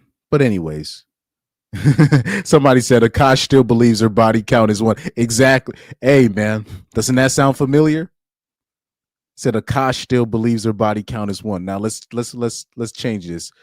Andrew Wilson and his fanboy still believes Rachel Wilson's body count is just 3, which is him and the 2 other dudes that that are the fathers of the kids, of her kids. You'd have to be a fool to believe that nonsense, right? Yeah, somebody said one woman destroyed an entire crew's reputation and credibility. Exactly. You see? So here's the danger of what a hoe can do. So now people are going to have less respect for the Flagrant podcast in general, even though I'd never had respect for that podcast in the first place. But this moment right here, seeing the fakeness, the laughing at Akaash, the way that they're basically making him and Jasleen the butt of the joke, but hedging their bets at the same time. Now people are going to look at this podcast differently. They're like, nah, this ain't no real podcast. This ain't no real podcast. Somebody said this took y'all 2 weeks to come up with this. Somebody said Flagrant must think we're Akaash level of stupid. Yeah, when you drop an episode like this, you're insulting the intelligence of the normies. Normies are going to see this and they're like, damn, they think we're stupid. These people think we're stupid. So even the normies are going to look at not just Akaash, they're going to look at Andrew Schulz. They're going to look at the other, what's it, the black dude and the white dude. Those people, they're just going to look at them like, oh, y'all fake as fuck. Right? Yeah, when you drop an episode like this, that's not good.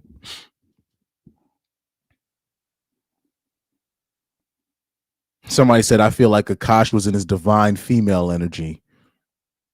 Somebody said, all of them pretending she is actually a shy and innocent creature is hilarious. You know, people do. Somebody said, Akaash's best joke is my wife is a virgin. That's funny. Now that's funny. That is hilarious. Somebody said, I'm a shy Indian girl, but I have 2 butt stories. 12 years of simp, the Akaash story. Somebody said this made him look worse. Yeah, I agree.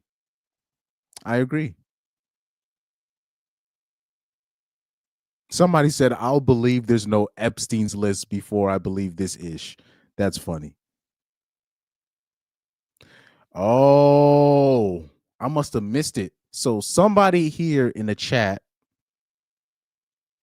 is saying your wife saying hand jobs and BJs don't count is not a good thing. So remember that part where she said that I don't care if Akaash gets a hand job or a BJ from another broad. Only 30% of me would be mad, but another percentage of me will say, well, it's less work for me. So in her mind, hand jobs and blow jobs don't count as a body. So remember when I told you like women don't count all of the bodies they've been with? That's why when a woman says that she's a virgin, she's most likely lying. She's done something. They don't count everything. And I told you, if she gives a dude a hand job, she's not counting it as a body. If she gives a dude just a blow job, she doesn't count it as a body. I've said this, and apparently she. Anyways, so this is what we've talked about here. Somebody said they deleted a comment that we all agree with. Flagrant died the moment this came out. Damn. Somebody said, you see, right here, somebody said, my greatest fear is to end up with a friend circle like Akaash's, fakest group on earth. Facts. Hey, yo, Chris, why don't you want to come in? No. Nah, I'm going to stay home. I'm going to stay home. I'm going to stay home. Somebody said, I'm actually embarrassed that I used to watch this pod. You see the damage what a hoe can do? You see the damage of a 304. Or you picking a wife that's a 304. You see the damage that you do, especially if you don't keep it real about what your situation is. And you're the guy that's lecturing everybody else. Because this episode was super fake. Super fake. Somebody said, don't waste your time. I'm 5 minutes in and they are making excuses. Remember when I was watching it in the beginning, and it was just like the first 2-3 minutes, I almost quit because they were just lying too much. I'm like, how many times can you just lie while holding a straight face?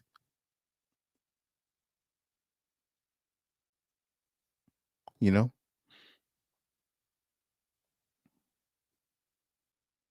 Let me see this real quick.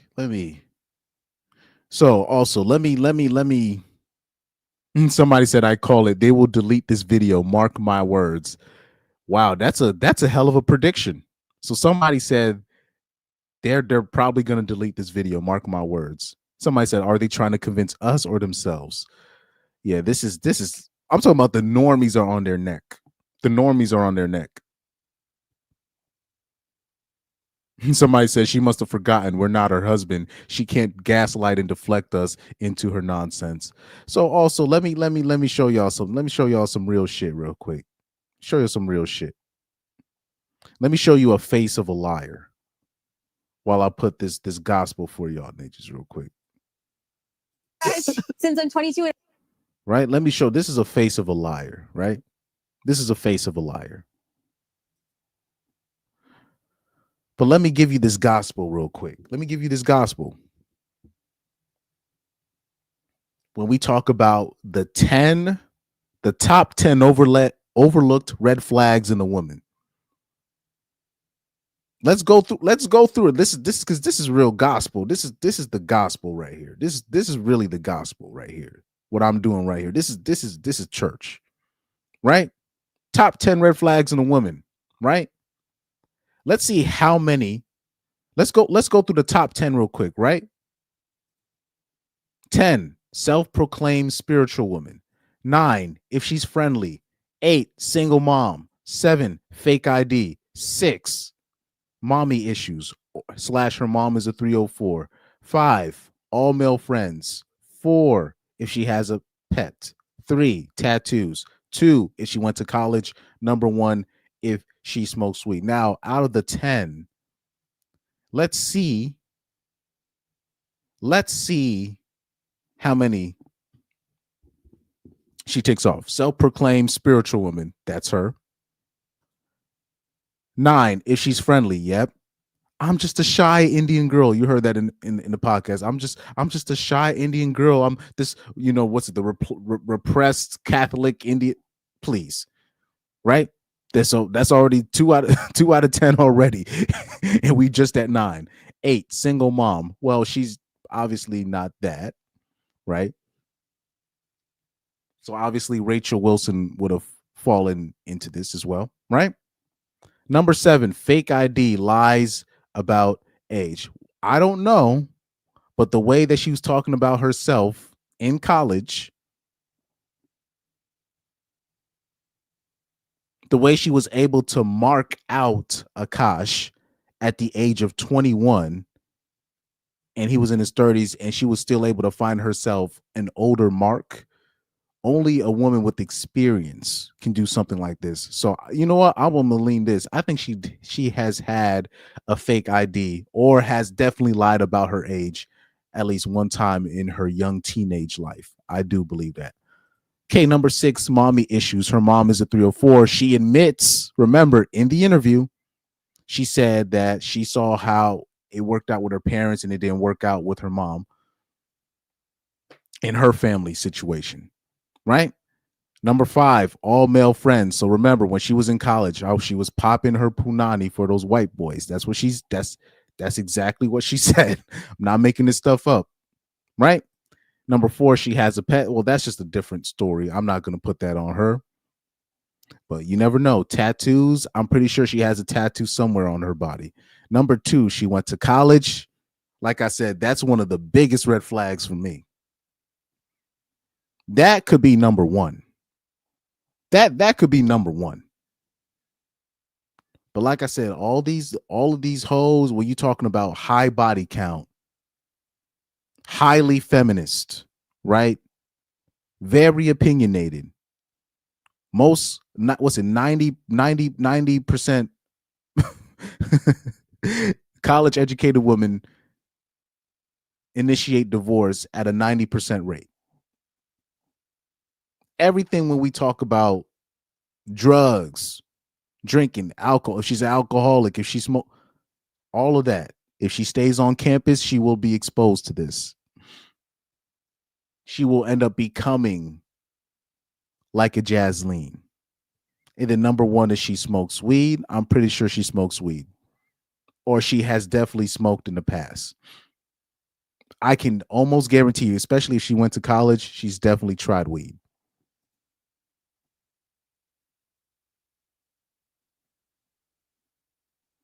Wait, hold on. So Pyro says, wait, so why is YouTube using our email name? What you mean by that? Well, wait, what's happening? Let me see something real quick. Email name. I don't see that, but anyway. But these are the things that I try to put people on game on. So out of 10, let me see how many of these out of 10 she already hits. That's 1, 2, 3, 4, 5, 6, 7, 8. She already hits 8 out of 10. She's already hitting at least 7 to 8 out of 10 of these. And those other ones, I don't know. So, for example,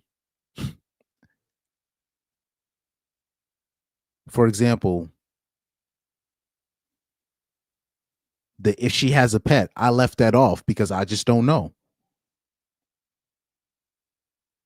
But basically everything else, she checks the box. Exactly. Pyro says women don't buy weed, and the women I see that they are buddy with the herbalists. Yeah, the quote unquote herbalists. People got to understand women don't buy weed. And if you see the broad always with weed, and you know these hoes are out here, they broke. You know this, but they always got weed. You need to put 2 and 2 together. And the like I said, the pet thing, I basically left it off as well because I don't I don't know. And when I said the thing about pets, I'm just saying if she's a single woman and she has a pet, look, there are people at these test centers, these doctors, these people that work in these clinics, they're snitching. They're saying that they're finding a lot of these broads, they get like tested for like their DNA or whatever, and then they're finding canine DNA in it. So that means that they've been yucking it up with the pet. But I don't even want to get into that. Shout out to the incels for putting me on to that information because I had no idea about that kind of stuff. I was like, wow, when I found this out. And I was like, oh, okay. Then on top of that, I remember one of my Muslim barbers from a couple years ago, he put me onto that story where he said it was a black dude that was dating this white girl, and he would catch fleas or something. He would just catch just get like sick all of a sudden. Then he get these. He had to take these pills, and then he said one day he came home and he found his white girl getting in with the dog. And I looked at his face. He wasn't lying. Like the barber that I was talking about, this is not no clout chasing dude. This is a dude. He used to be a former rapper in a very famous rap group. I can't say his name, right? He's a Muslim now, right? He was dead. I'm looking at him. And then I went down that rabbit hole, and I was like, oh, okay. Like they'll even select. There's certain women, they will select a certain breed. Actually, let me not even get into that. It's crazy work. Once you go down that rabbit hole, I was like, oh, okay.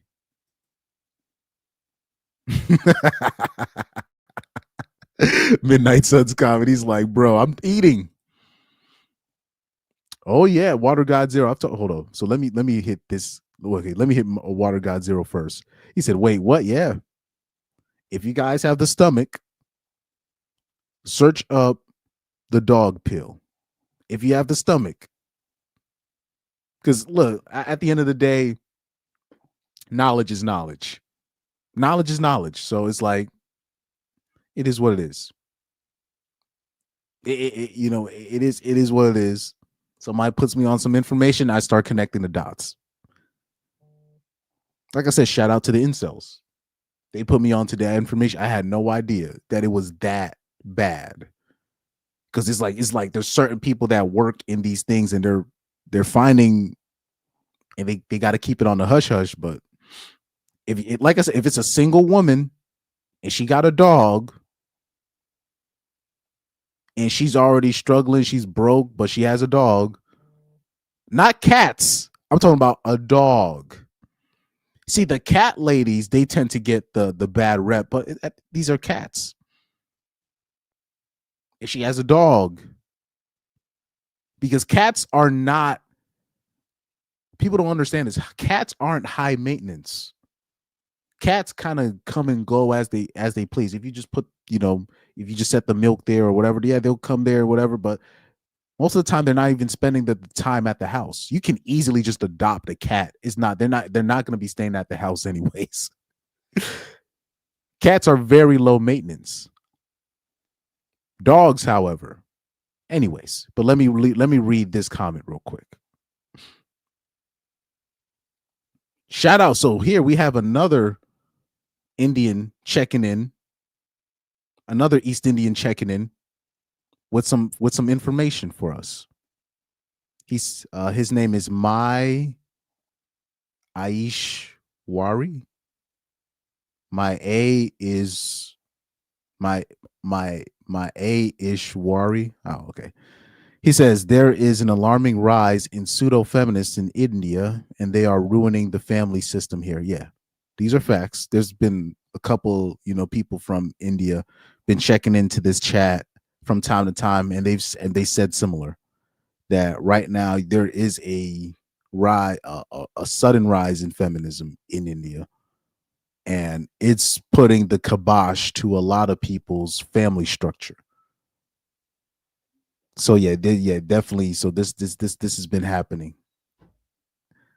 But yeah, like I said, if you guys have the stomach, just search up, the D pill, the dog pill, the canine pill. If you have the stomach, and read the testimonies. These people are not making this stuff up. And once you start, because the way they were going into the information, I was like, oh man, then this makes sense. And then on top of that, watch this. Remember that lady from Tom Segura's podcast where she was where she was like, oh yeah, if you're a young lady, just get your whole system out of your, go through your whole face, mess with dudes, girls, dogs, whatever. I'm like, why would she even say that? That's not something to joke about.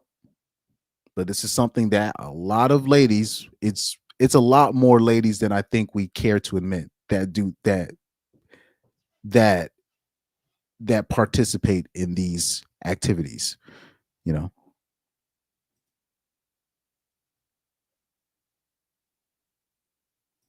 Pyro says most women will get disqualified for sleeping with the Rainbow Squad.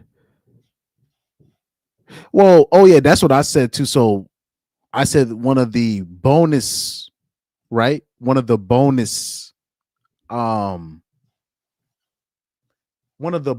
red flags in a woman.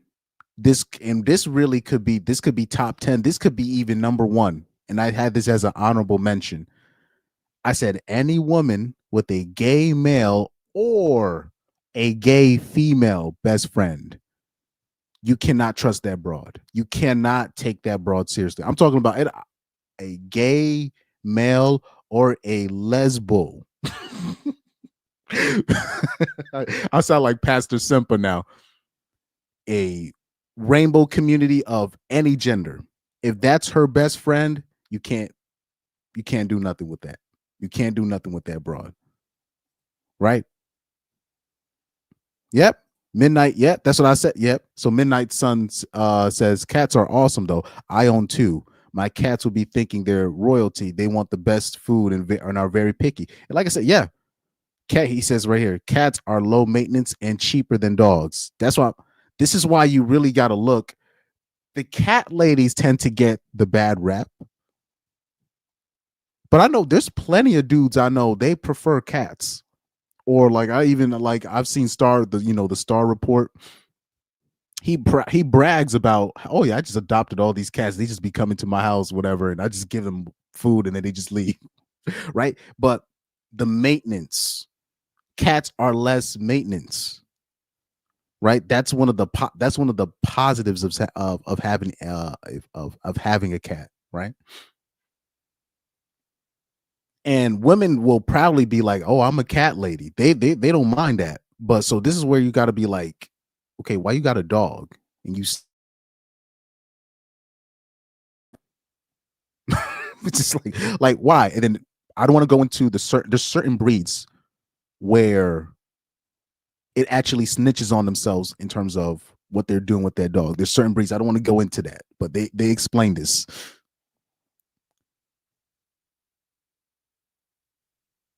Okay. So his name is, you call me Ash, brother. Okay. So we're just going to call you Ash for short. Facts. He says, you call me Ash, brother. And yes, I feel one of the main reasons is the rise of OTT platforms like Netflix that promotes feminism and the rainbow propaganda. Facts. These are things, this is all planned. These are things, planned, 30, 40 years ago, 50 years ago even, right? But yeah, if it's a dog lady and she's single, especially with the information that I know now, people might think I'm taking this too far. But even if she's not messing with the dog, still, this is clearly a woman that with not good judgment because you're struggling financially. You're already doing this. You don't want a kid, but you want a dog. You're gonna basically be taking care of the dog. Like if you have a dog, you gotta pay for health insurance. You gotta feed it. You gotta make sure it's trained, potty trained. It's having a dog is basically like having a kid. So you have no family structure. You don't have a man to help you out, but you have a dog. Clearly, you don't understand the responsibility that comes with having this dog. This is why I deem this a red flag, especially if you're a single woman. There should be no reason, unless if you're so financially well off, there should be no reason for you. You have a dog, but you're single and childless. What? Nah. And Pyro says and pray that the dog doesn't bite somebody. Yeah, these dogs, like, single women with their dogs, these dogs be so untrained, shitting all over the place, having to basically have the dog locked up in the cage because they don't know how to train it. They don't know where to bring it for training. Like, these women that be owning these dogs, they don't know what they're doing.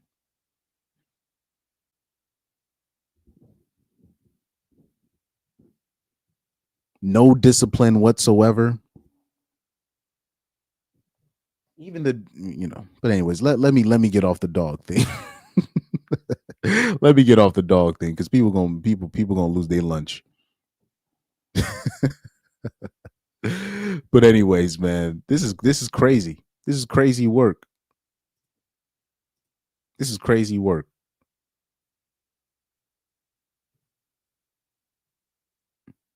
But all the lying from this show, this is crazy.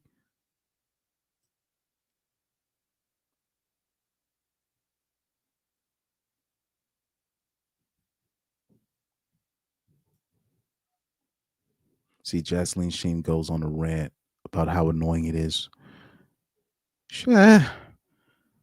I've had enough from this broad. So Jasleen Sheen gives her husband Akaash permission to cheat because of all the trauma she put him through in the past 2 weeks. But this is a skit. This is a skit. This is a skit. Oh man. Oh yeah, this is another deleted video from her TikTok. So do me a favor to. Okay, so this is a message to all of her brown girls in college. Interesting. So do me a favor to all my brown girls who are starting college. You actually don't have to date the first guy that gives you attention. And believe me, I know I'm speaking from experience because I was super sheltered in high school, didn't really date, was a late bloomer. So when I got to high school, I was like, when I got to college, I was like, oh my God, it's like open season. And like all these guys are like starting to give me attention and like everyone's being so social. And literally like the first guy I met on the first day I moved in, I ended up dating him on and off for a year. Why? You don't have to settle. Dating him on and off. And y'all was fucking. She really. Oh my God. For someone's crusty, dusty son, like settle in, get your friend group going, see like where you kind of vibe, and then maybe like wait for the third guy or like the fifth guy that gives you attention, and then like maybe you can like go for that. Because I think like especially brown girls who grow up really sheltered, it's just like so fun to be in this new environment, to be without your parents, to be like living in dorms. To be a hoe, to be a hoe, to be a hoe, to be a hoe. And like co-ed situations, and I get the excitement, but don't settle. Like learn more about yourself before you kind of just like lock yourself down in a situation with a relationship that like probably like won't last that long anyways, because it's usually just like puppy love and you know all that stuff. But I'm saying that with the best of intentions. It's going to be like so much fun. I feel like I had so many fun memories in college. So to be a hoe, to be a hoe, to be a hoe.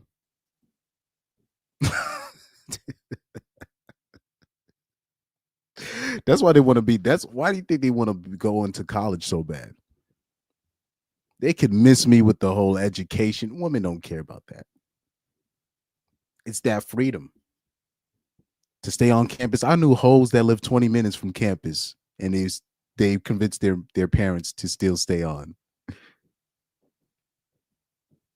Like I remember, this is weird. So I had an OG when I was in high school, but I had a couple of my upperclassmen that I looked up to.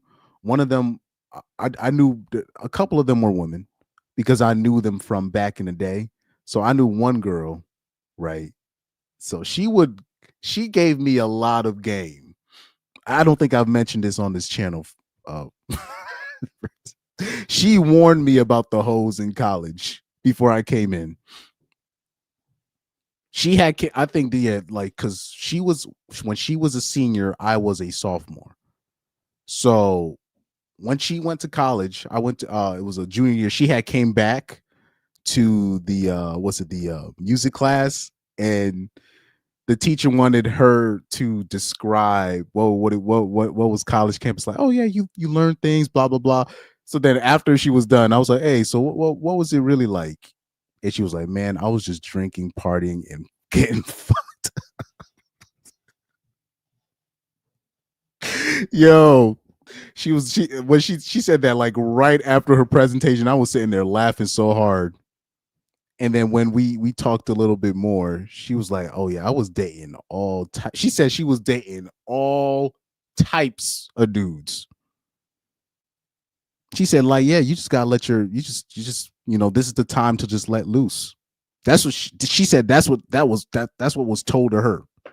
She went to like this college in New Hampshire or Vermont or something.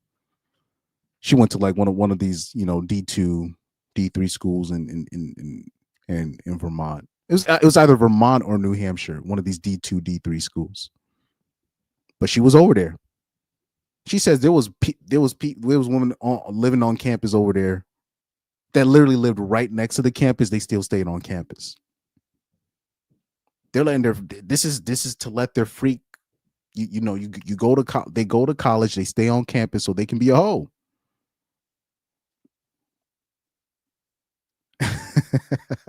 Shout out to Timothy McGee 5041. He said, Chris, newly subscribed here, just found you because of Chronic. Oh man, shout out to you, man.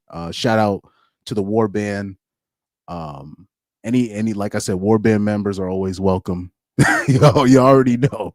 All of y'all are always welcome, man. And thank you guys for watching the show yesterday that I was on with Chronic. I think that was a very important discussion to have.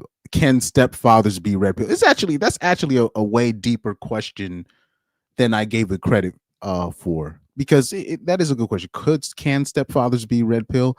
And there's conditions to that. There's conditions to that. So I'll get into that in a different time too on this channel. But shout out to you, Jordan of Astoria.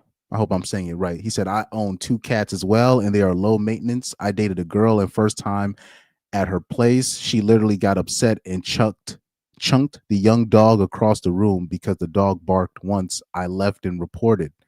Wow. Because I've seen situations where like one, I knew one particular, the dog was crapping all over the place. I'm like, did you train what do you? So now I'm starting to do the math. I'm starting to wonder, like, now all these dogs at these shelters, like these dog pounds, these dog shelters, all these dogs that got abandoned. There needs to be like a study on like how many abandoned it and like why did they abandon the dog? Because it's a lot of these, I'll say not just women, but a lot of these people, they get these dogs, they don't do the proper research on what breed it is, how big it's going to grow. But particularly the women that I see, they'll have the dog and then they'll be like, yo, where's the dog? Oh, I couldn't keep it anymore. They'll say, oh, I sold it to a friend, or my friend has it now, but really they probably just brought it back to the pound. Deadbeat dog owners, right? But I've seen that. I've seen certain girls, they don't know how to handle their pets. No discipline, no, bruh. It's like there's dudes that I've seen that were like assholes, right? That were not really good people, but even their pets respected them, where they say, hey, just they snap their fingers, or they, hey, the dog stops. Or even the cat, they just grab the cat, put the cat over there, cat behaves, right? Even though cats have a mind of their own, but like I'll see the dude, they can just pick up the cat behaves, it's mad chill, it's nice and calm. I like, but particularly when it comes to dogs, like I said, a dog is a man's best friend, right? It's called a man's best friend for a reason. But like I said, the cat ladies, they get a bad rep, but really it's the dog ladies you need to watch out for.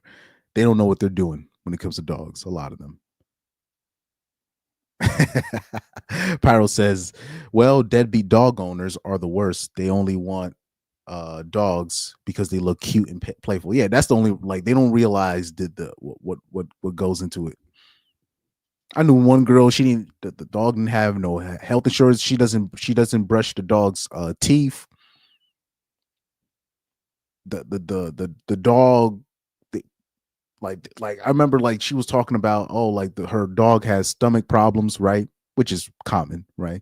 But at the same time, I was like, well, they say that, gum health and, the teeth health that also, correlates to the stomach health of the dog, or really of all people in general. And she talked about, oh, I don't really do this. I don't really get it checked. I don't have health. Yeah, she said I didn't have no health insurance on the dog. I'm like, okay. Anyways. Anyways. Just leave it alone. Can't do nothing about that. Can't do nothing about it. Because like I said, I'm not even a pet. I'm not even a pet person. I'm not a dog owner. I'm not a cat person. I'm not a fish I don't have pets because I don't have the means, and I'm not too particularly fond of animals. I just whatever. I didn't have a cat or dog growing up, right? But even me, like, I'm like, I see these situations that the girls, particularly the girls that I've dated, I've seen the situations that they put their dogs in, and I'm just like, I don't think this is right. I'm like, maybe it's just me. I'm like, I don't think this is right. You know. But I'm a like I said, I'll leave that alone. I'll definitely leave that alone. But yeah, I found out about like cats being very low maintenance because I think my cousin, he had a girl at the time. I don't know if they're still I think they went back together, but yeah, my cousin's girl, she had like all these cats at her house because she was still living with her parents at the time. So they would have all these cats, whatever, and then my cousin had like the studio set up in her parents' house. And I remember like one day, it was just me and the cats. It was just me and the cats. And basically that's how I was able to those like 3 or 4 hours just being trapped in a room with these cats and just having to deal with it. And then just coming out, I'm like, oh, okay, I get it. I understand how this is. One thing that cats really like, if you have a bottle of water, and if you take the cap off and then you just put it on the ground, they'll play with the cap the whole time. It's not just like laser pointing games that, you know, if you got a laser, you can put it on the floor and they'll follow it. I'm telling you, if you have like a bottle cap, just put it on the floor. They start playing with it like it's like hockey. Yo. But that's how I'm not saying I became a cat person, but it was just like, oh, I actually this is more enjoyable. And then when a cat gets attached to you, they basically follow you around like it's their business. Like I couldn't even use the bathroom. So the cats, every time I would show up to their house, or I would start like, you know, doing like, you know, going into the studio, the cats would literally just follow me everywhere. And at first it was like weird, but I was like, oh, okay, you know.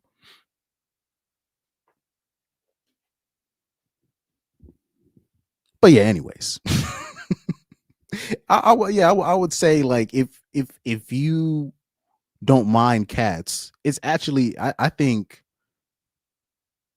cats can be a better pet than a dog, particularly because of its low maintenance and it's very independent. And as long as you feed it, they'll come right back.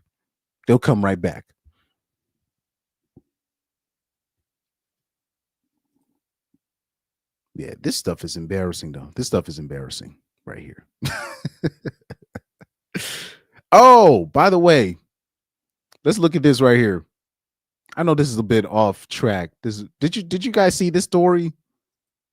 22-year-old gym teacher Yesmar Ramos Figueroa arrested and charged for sending inappropriate photos and texts to a 13-year-old student after the mom reported her. Isn't that interesting? Like I said, I keep seeing these. The victims are getting younger and younger, meaning they're not just targeting, like, yeah, they've always targeted middle school, high school boys, but lately what I've been seeing is the age keeps getting younger and younger. 15-year-old boy, 14-year-old boy, now 13. This is like the 5th or 6th story I've seen this month of an older female teacher messing with like a 13-year-old boy.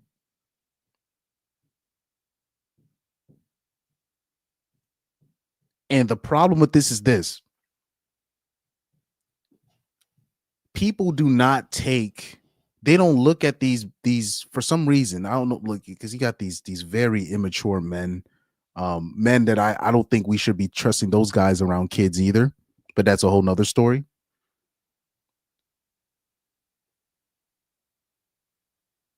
People they don't look at these boys as victims, even though these boys will tell them like, yo, this teacher is literally sexually harassing me.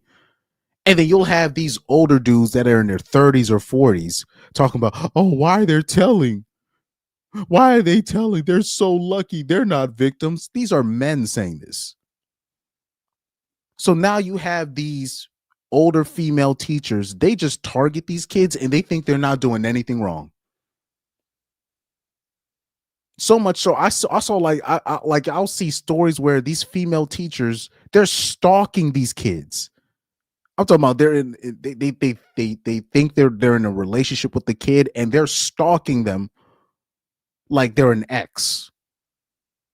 And I'm like, ma'am, you're a predator. What do you mean stalk? They just think they're actually in a relationship in their mind. No, ma'am, you're a predator. But in their mind, they're not a predator. Mostly because men don't take boy victims seriously.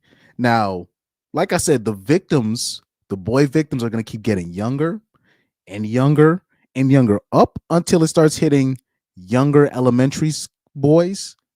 Then the title's going to start saying 6-year-old boy, 7-year-old boy, 8-year-old boy getting photos from 20-something-year-old female teacher.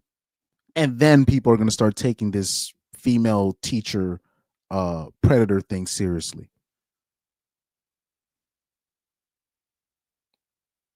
That's what's going to happen. And you mean to tell me, watch this. Watch this. You mean to tell me she couldn't find a dude her age? She couldn't find a dude her age. This is why I think this is very dangerous. If you're putting your kid in public school now, post 2025, you taking a real risk, man. Because I think those days because the amount of single ladies that we're gonna have particularly post 2030, as predicted, the amount of single and childless ladies that we're gonna have post 2028 is gonna be to a point where you can't trust women around kids. You see how like most dudes, if they become a teacher, they already have the eye on the male teacher, or if a man becomes a daycare worker, they're gonna have their eyes on the male daycare worker. Those days are gonna be over in terms of, like back in the day, you could just leave your kids at a neighbor's house. If it's a woman, you're most likely to trust the neighbor with your kids if it's a woman rather than a man. Those days are going to be over. I think those days are over now, because you got these single and childless women. They can't find what they want in the dating market with guys their age or even older. So now they're going younger, as young as they possibly can. And they think they're doing nothing wrong. That's the scary part. That's the scary part. Because the male predators, that's why the male predators would hide their tracks like it's nobody's business, because they know what they're doing is wrong. So when you catch them, you beat them up, you put them in, you throw them, you lock them up. Easy. It's easy work.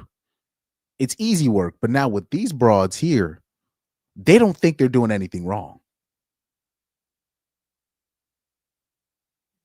They barely get locked up. If they do get locked up, it's literally a slap on the wrist.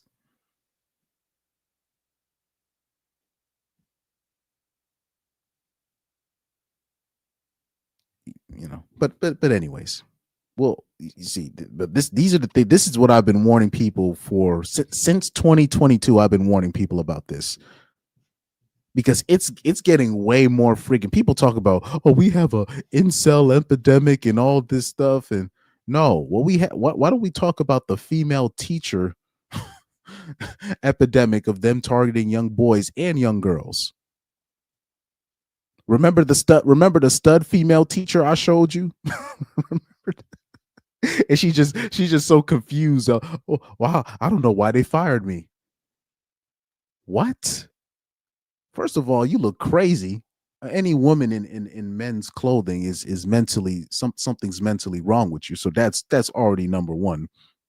And number two, you on camera with the camera pointed at the 13-year-old, 14-year-old girls talking about, damn, shorty. And you can't fathom why you got fired, why you got let go. Are you kidding me? Man, it was nothing like that. Bruh, they should stomp you out. The hood should be stomping you out. But most dudes, when they say, oh, I'm finna punish a pedophile, they're just all they're doing is lip service. Because when it's a female person that's a pedophile, they don't do nothing. They say, oh, that boy's not a victim. Why did my teachers do the same to me?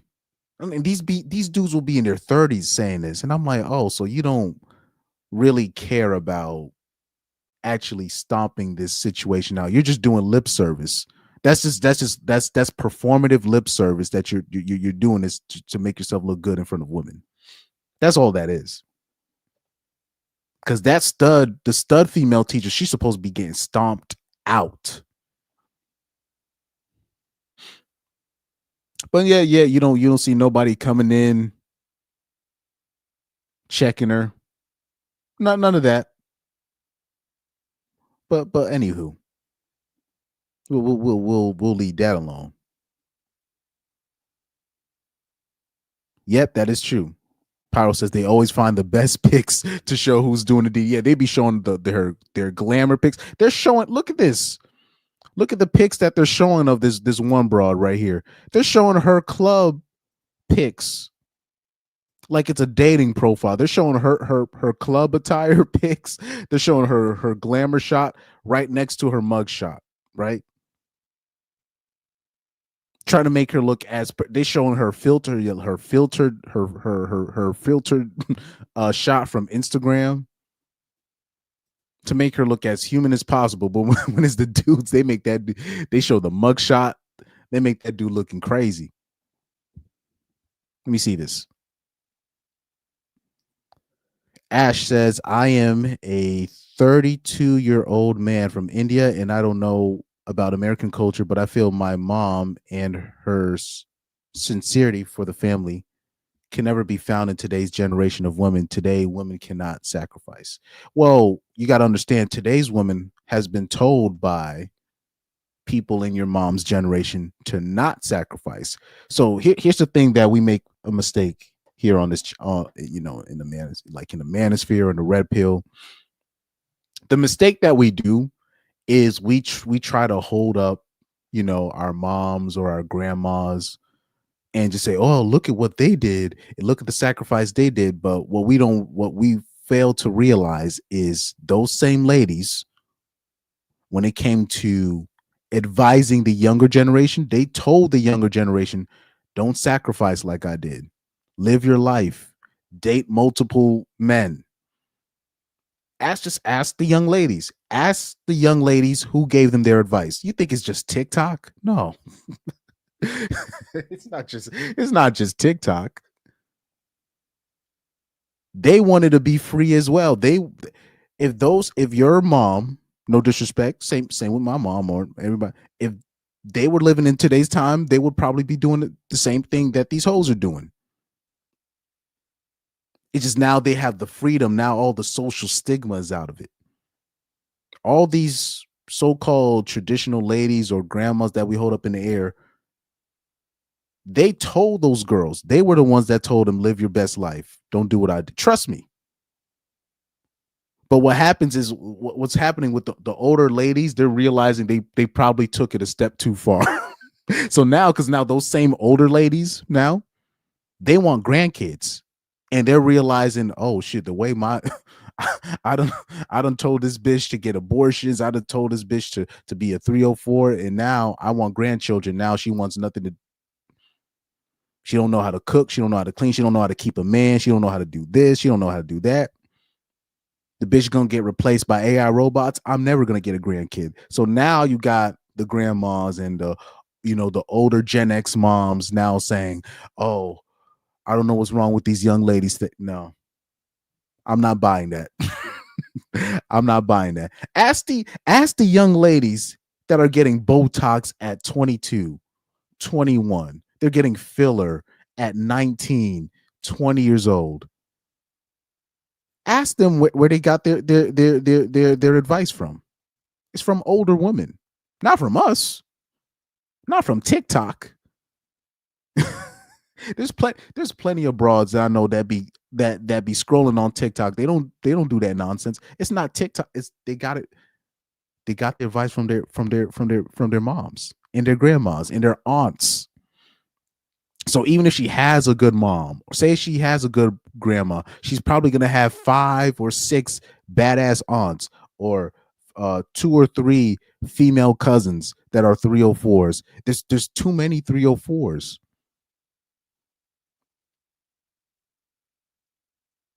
And now that they have the freedom,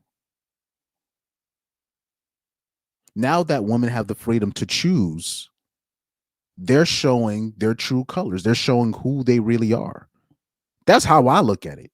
That's how I look at it. Watch this. Hold on. Oh, never mind. Hold on. Shout out to 15YJZ. He says exactly. Those traditional mothers and grandmoms were longing to be free and modern. Why do you think you're seeing all these older IG models now? You're seeing them with NBA dudes and young dudes now. They're bragging about getting with young dudes because they want to live that same life that these IG models are living. It's just now with their information and with their new surgeries and the makeup, they think that they can compete with the young women.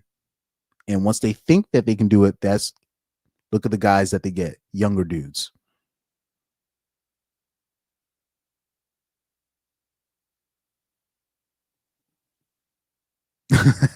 Shit, yeah, probably. Look, like I said, that doesn't mean your grandparents were bad or your grandma was bad or your mom was bad. Everything.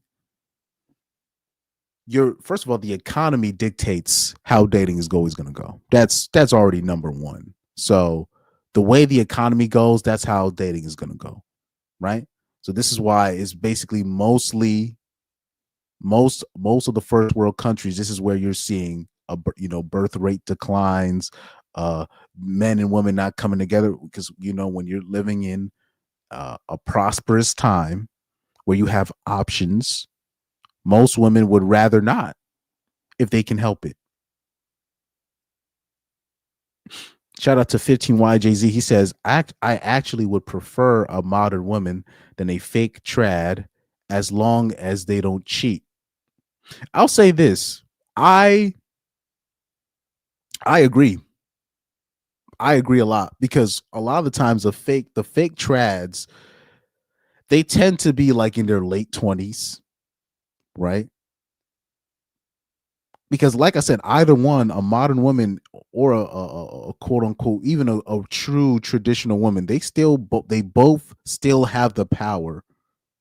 If you marry them or you cohabitate with them long enough, they still have the power to rinse you in divorce court. Or if you have a kid with any of them, both of them have the power. Both of them have the power to take you to family court and rinse you of your money. Both. I always say this, it's actually better like in today's time, especially now,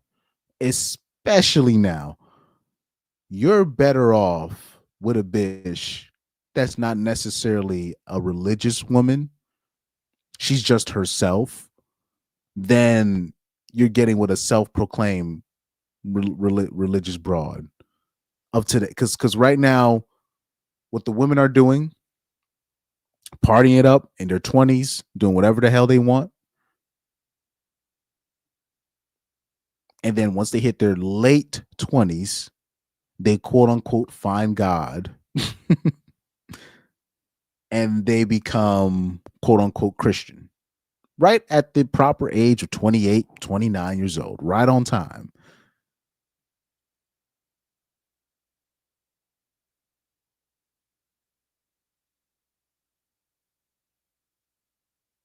Oh yeah, I've seen that. So shout out to Ash.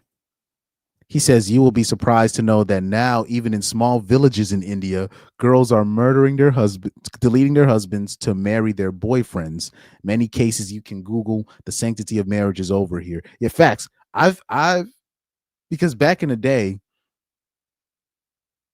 those girls would not be able to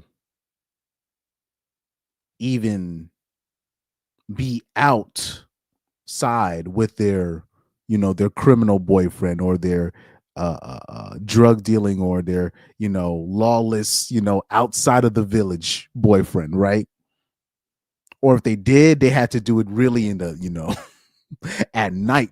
They really had to really hide it. But their priority was towards their husbands that was already basically selected for them. But now that they have the choice, this is what they're doing. They are deleting their husbands and then trying to marry their lawless or outside of the law abiding boyfriends that they've hidden. So basically, it's the Indian version of, remember when I showed you the baby dad thread? the pictures of the baby dads, these are now the people that they want to be with. Right? Now they're out with those people. That's what they're trying. That's who they're trying to be with. These are the guys that they actually want to be with. Okay. But and also this, I didn't want to cause any ruckus, but I'll say this. When I was in New York City a couple weeks ago, when I went to the gathering,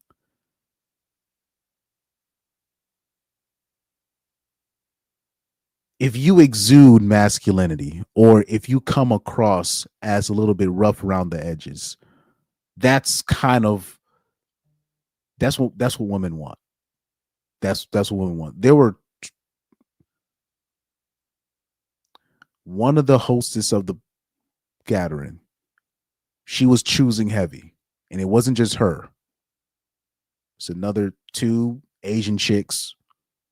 Now, obviously, one of them said that she likes to travel, and then another one, she kind of didn't really speak English that well, but she was pretty decent at English. I could have bagged both of them that night, but it wasn't because I did anything crazy. It's just in their world, in that corporate world that they came in, that they're kind of stuck in. Whenever you put women in an environment like that, where it's structured, sheltered, they're gonna look to the outside. they're going to be curious about an outsider like me, because I was an outsider in that setting. It wasn't because I was black necessarily, because I could have still fit in if I went to a certain college, if I had a certain education. I was the outsider, right? All of the money that I make is non-traditional, right? I don't have a W-2, right? For the most part. for the most part, right? Anybody that's non-traditional, anybody that's outside the lines, they're going. If you have a broad that lives in a sheltered environment, especially in today's age, they're gonna look to a guy that looks like that he's kind of living outside of the lines. They're gonna look at him like, oh, he's different. they'll marry the corporate guy. They'll marry the guy, you know, in her village that's ordained for it, but that's not what they want. That's not, you know, it's sad. It is what it is, but that's not what they want. There was like 2 or 3 other dudes. It was mostly women there, but it was like 2 or 3 other dudes. They were cool, but those girls weren't feeling those other dudes. Even though the one taller dude, they were attracted at first until he started talking. He started talking and they were just like, ah. But then if a nigga like me come in, you know, because right now I'm rocking a mullet frohawk. Low key look like a black redneck at this point. I don't even want to show it. I come in with my little, you know, my little frohawk, my little afro mullet thing that I got rocking on. Tim's, white shirt, blue jeans, green jacket, right? Green military jacket. Coming straight from the subway. No gloves on, rough hands. I come in, I look like not necessarily a construction worker, but I look different. I just look different from the rest. They're basically hanging on to every word I'm saying. They're impressed. It's not when you put girls in that environment, they're going to look to outsiders for their thrill. That's what they're going to do. You need to have that girl raised in, you have to really have it instilled in her discipline. And then her mom can't be a hoe. And then you got to really instill that discipline of, you can't be with guys like this. You can't be with guys like that.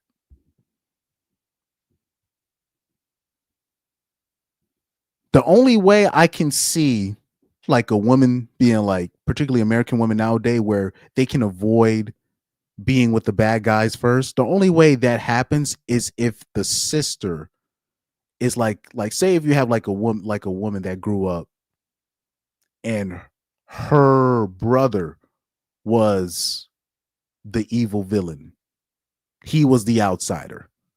And they don't want they don't want their boyfriend to be like their brother. That's probably the only way that can work. If the brothers or the brothers are not or are the outsiders themselves. They're the villains, they're the criminals, they're the drug dealers, etc. And then the sister is gonna be like, I don't want my brother to be, I don't want my boyfriend to be like my brother. That's probably the only way, especially in today's age. That's probably the only way. Or if you had a girl that grew up in an immigrant family and they know that their mom and dad, they came to the United States so they can avoid the criminals in their home country.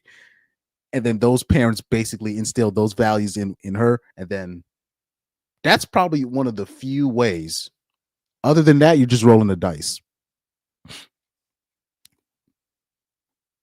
If you put most of these broads in the structure, they're gonna look to leave. They have to be heavily shamed, religiously indoctrinated, and then they need to have like actual religious fear of a god, right, or the supreme being, to shame them, or so it could actually enforce some kind of, okay, I can't go outside of this structure or I will die. It has to be that way. If not, you're rolling the dice.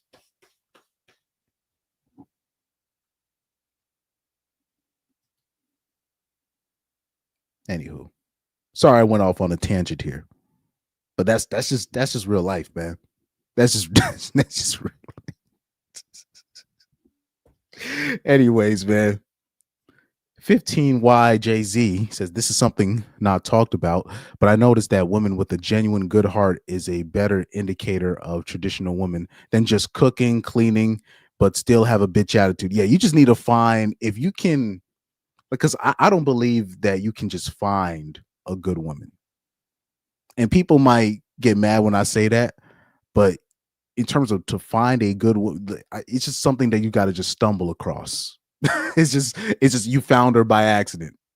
I don't think you can like go and like you can't just like go into a church and be like, I'm looking for a good woman. Nah, it's just you got to just stumble across a good woman. And then if you do happen to find one, like if you genuinely find a good woman, you're most likely going to make sure she's taken care of, because there's not a whole lot of just genuinely good women. Especially, I'm talking about if you're the average man and you find a good woman, they're probably going to marry the broad. Oh man, Ash said this is why women choose chaos more than stability. He says why do women choose chaos more than stability is the $1 million question, because women are chaos. Women, like if you even look at when you look at the biology, the biology of a woman, women are only good for like 1 week. I'm talking about like normal human beings for about 3 days of the month. That's during when they're ovulating. That's like the 1 week that they're ovulating. That's like the only time that they're like normal. For most of the month, they're bloating, they're cramping, their stomach hurts, they're sick, they're lightheaded, they don't want to drink water. You got to make sure she eating. She has a headache. I think I said that already, but most of the month she's not going to be stable for literally most of the month. And then you have the week after, the period right after the ovulation when she has her period, and that's when she's completely unstable. What? So people talk about, oh man, why are women chaotic? Their life is basically chaos. Their life, their attitude, they're not stable people themselves. Their emotions run high, they run low. There's no balance. There's no consistency. So this is why when you're this is why even like you'll meet a woman, even if she has a whole past, meaning she has a lot of bodies, right? But she seems stable. She'll still catch because most women they don't have the tact to be like, okay, let me chill out. Even though my body's doing this to me right now, let me chill out. Most women are told, well, they got to accept you for who you are, and that's it. They need to accept you when you're raging. They need to accept you when your body's going through.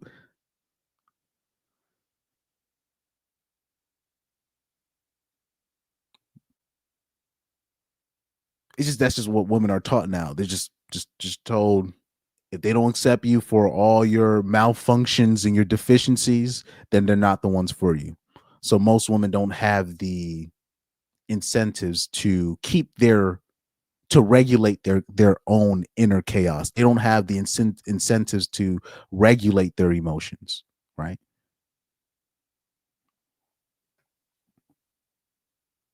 Exactly. So 15YJZ, he says it perfectly. He says they are emotional creatures. We are logical creatures. That's why chaos is more exciting. They hate stability because that means routine, and routine is boring to them. Facts. Like when we find something that works, we find a routine that works, we stick to it till we die, till we die. And we find a food, like say we're a dude and say I'm a sick dude, right? But there's a certain food that I eat and it just makes me feel better and I don't feel sick anymore. We will stick to that one restaurant that makes us feel good, or to that one food that makes us feel strong. We will stick to it until the wheels fall off. Once men find a routine, we're like, oh, finally something stable, something normal, right? And we'll stick to it. You find a sweet spot, you stick to it. That's what we do as men. But women, it's literally the opposite. It's literally the opposite. If they find stability, if they find something stable, they're gonna think something's wrong. This is why they always say every time they'll even say themselves, every time I'm with a good man, I'm always feeling like something's wrong, or I cringe when I'm around him. They'll say stuff like that. They feel like something's wrong when they're with a normal dude, right? They'll say this. We're two completely different beings. Two completely different beings.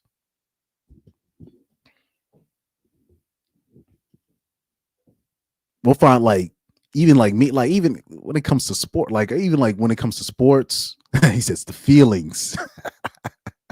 When it comes to sports, man, when I found there's these cleats I found, or the certain shoe brand I found, and it works perfectly for my feet. No other brand works now. So it's just, I use that brand. I use that specific cleat. That's it. When they wear out, I just buy that same version of that cleat, same size. I'm like, nope, this is how I work the best with this. I'm not changing. I knew there's like a couple of soccer players like that. Like they'll find certain, I know there's this one soccer player, very famous, Tony Cruz. He wore the same boots. The same exact, I'm not talking about when they update the design. No, the same exact boots for about 12 years, 10 to 12 years of his career, wore the exact same boots. Never changed it, right? That's how usually most men that's how men used to kind of do it when it came to sports anyways, a traditional man. Now men are a little bit different now, but that's just how men are. We find some stability. We find something that works. All right, we stick to it. Something that's helping us be productive. Okay, we go stick to this right here. That's what we do.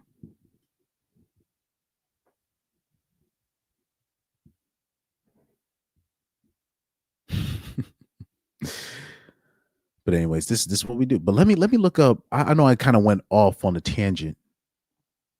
But that was a great point that Ash brought up with the ladies. Basically, like they're just going against anything that's normal. They're just going completely against. But let me go back to this story real quick. Let me see if I can search up if there's more details on that story before let me see this. Because I was gonna do like a YouTube segment on it.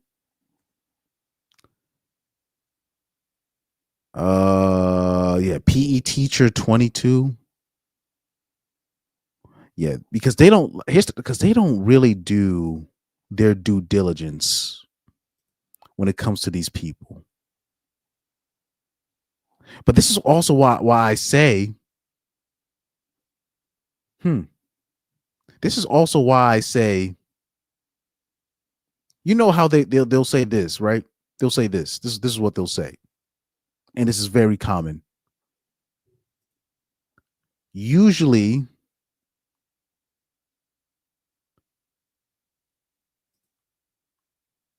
they don't there's certain daycares or there's certain child care services they won't hire you if you've been abused, right? If you were SA'd as a young kid, they won't hire you, right?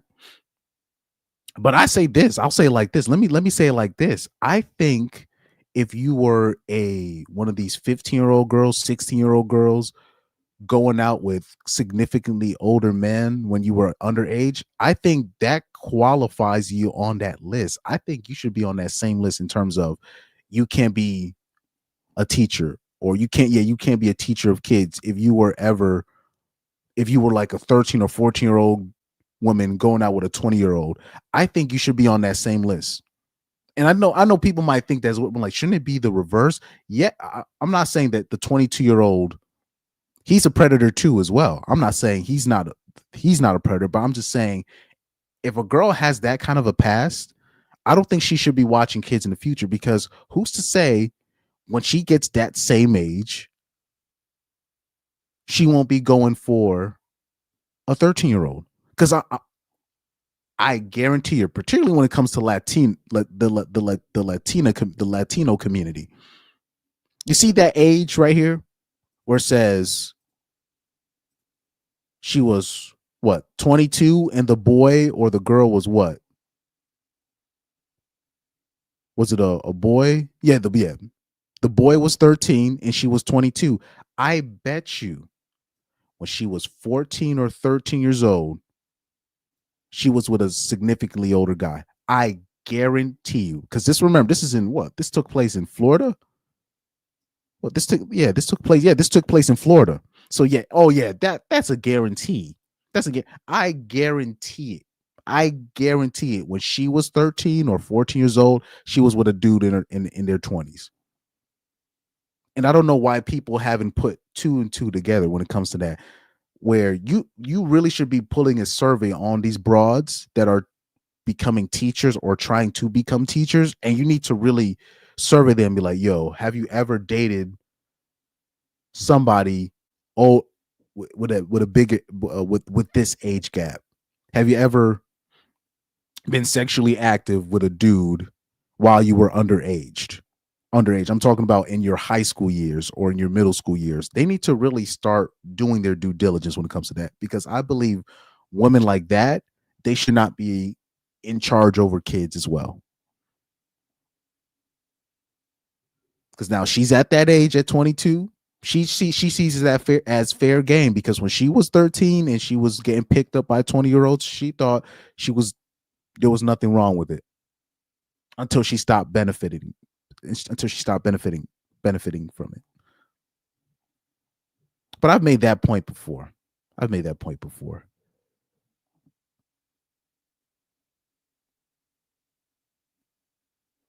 See, K to 12. I'm trying to look. Yeah, it's a lot. It's a lot of these teachers getting caught out here. But anyway, yeah, like put it on me real quick. But yeah. Oh yeah, and then last point I'll make today, right? What happened to Akaash is going to happen to a lot of dudes that don't do the proper research. When I tell you most girls are going to lie about their body count, it's not just in general. It's just when women start looking for a relationship, they're just going to say the amount that sounds good to you. So she knew who Akaash was. You know, Akaash was one of those self-righteous, I only date brown, right? One of those people. So she knew to get him to buy in, all I got to do is tell him, oh, I've never really been with anybody. And he'll buy it. And he'll think that I've been sent by God. So women are very in tune on what to say to make themselves look like, oh, you fresh out of heaven, right? Shout out to Jagged Edge, right? They know exactly what to say to make themselves seem like, oh, this was a perfect coincidence, but they don't realize that broad done did a whole 411 on you. She done marked you. You were marked from the beginning. You just don't know it. Jasleen had Akaash figured out way before, like Akaash was thinking that he had the advantage because he was in his 30s, she was 22, and he was thinking, oh, she don't got no experience. But if you watch like a channel like mine, right? Chronic, AJ, right? These people that really have men's best interest in mind, or I'll say it like this, people that really are trying to put information out there to help the people. We will tell you, look, if she went to college, it's a good chance she's been ran through if she stayed on college campus. Now imagine if Akaash heard this before he met Jasleen, or heard this from somebody before he met Jasleen. Even if he ended up getting got, at least he would have seen it coming. All he could have said is, oh, it's just Chris, right? Or it's just Corey Holcomb. It's just one of these people, right? But at least he would have been like, oh, somebody told me about this ish. Okay, I'm not gonna delete myself. I'm just gonna take my L. And I won't do it no more. I won't do it no more. But this is where we come in. When I tell you, if she's been through college, she stayed on campus, and I've been saying this for a minute, she's probably ran through. I don't care if you fight me about this. You're going to see. You're going to see this. I'm telling you. And then especially remember when I did the research and then I found out she went to Drexel in Philadelphia. I was like, oh, Lord have mercy. Because not only was she getting dug out by those white dudes on the frat house, she probably got dug out by some of them ninjas at Temple. Because there's certain colleges you go to. There's certain colleges you go to so you can party at other colleges, right? So I'm gonna give you an example.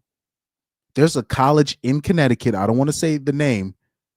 There's a college that's near UConn in Storrs, Connecticut. It's not a far drive. I don't want to say the college's name, but people go to that specific college so they can party at UConn. This is how deep it goes. And people are like, what? People would waste money on an education just so they can party out. Yes. These are the things that we try to tell men. Just be careful about that, right? But there's gonna be a lot of dudes that gonna get got. There's gonna be a lot of dudes that get got if they don't heed the red flags. If you just think, oh, she just dropped out of heaven and she only has this of a body count, she's lying. I'll say 8 out of 10 times. No, fuck that. 9 out of 10 times she's lying about her body count. She's not counting everything. Women will say that themselves. So Akaash fell victim to this, but a lot of men are going to fall victim to this.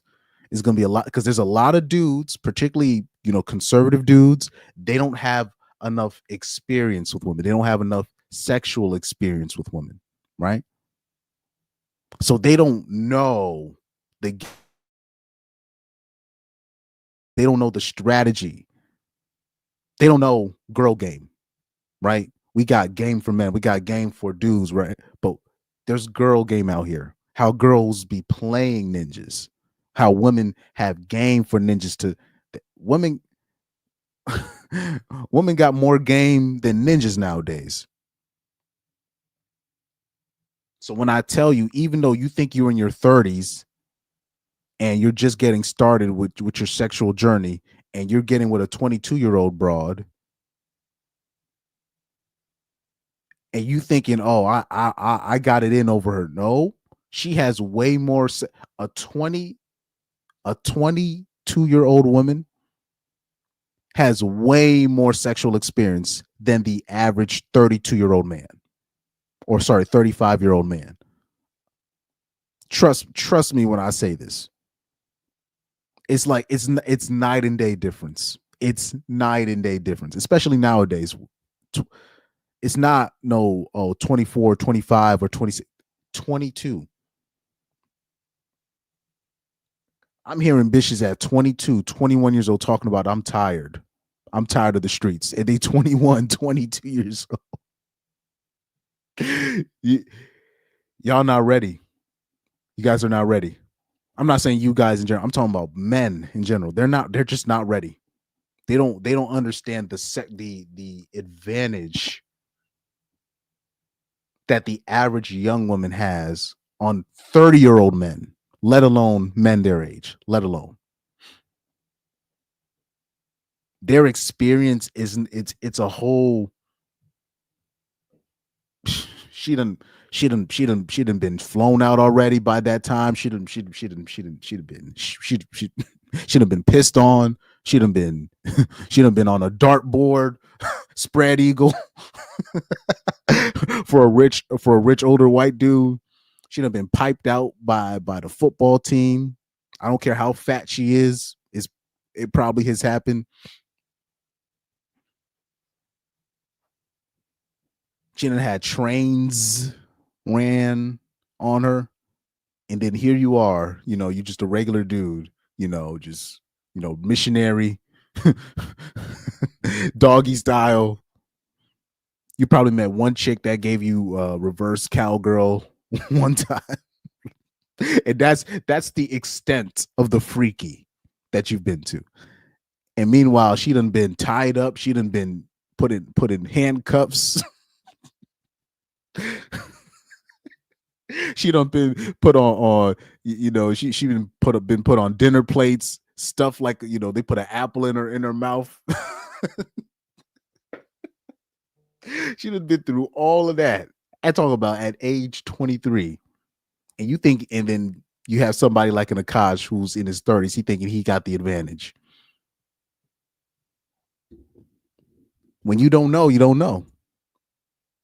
And when God sends people to warn you, and it's usually not going to be when God sends a messenger or the universe sends a messenger, it's not going to be from a person you like for the most part. It's going to be from a person that you're not going to really fuck with.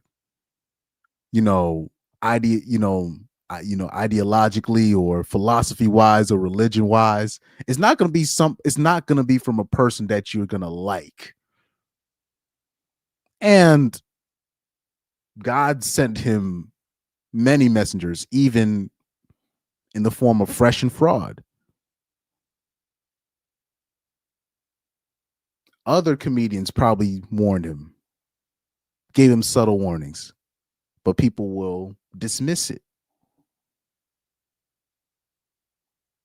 Same thing with Andrew Wilson.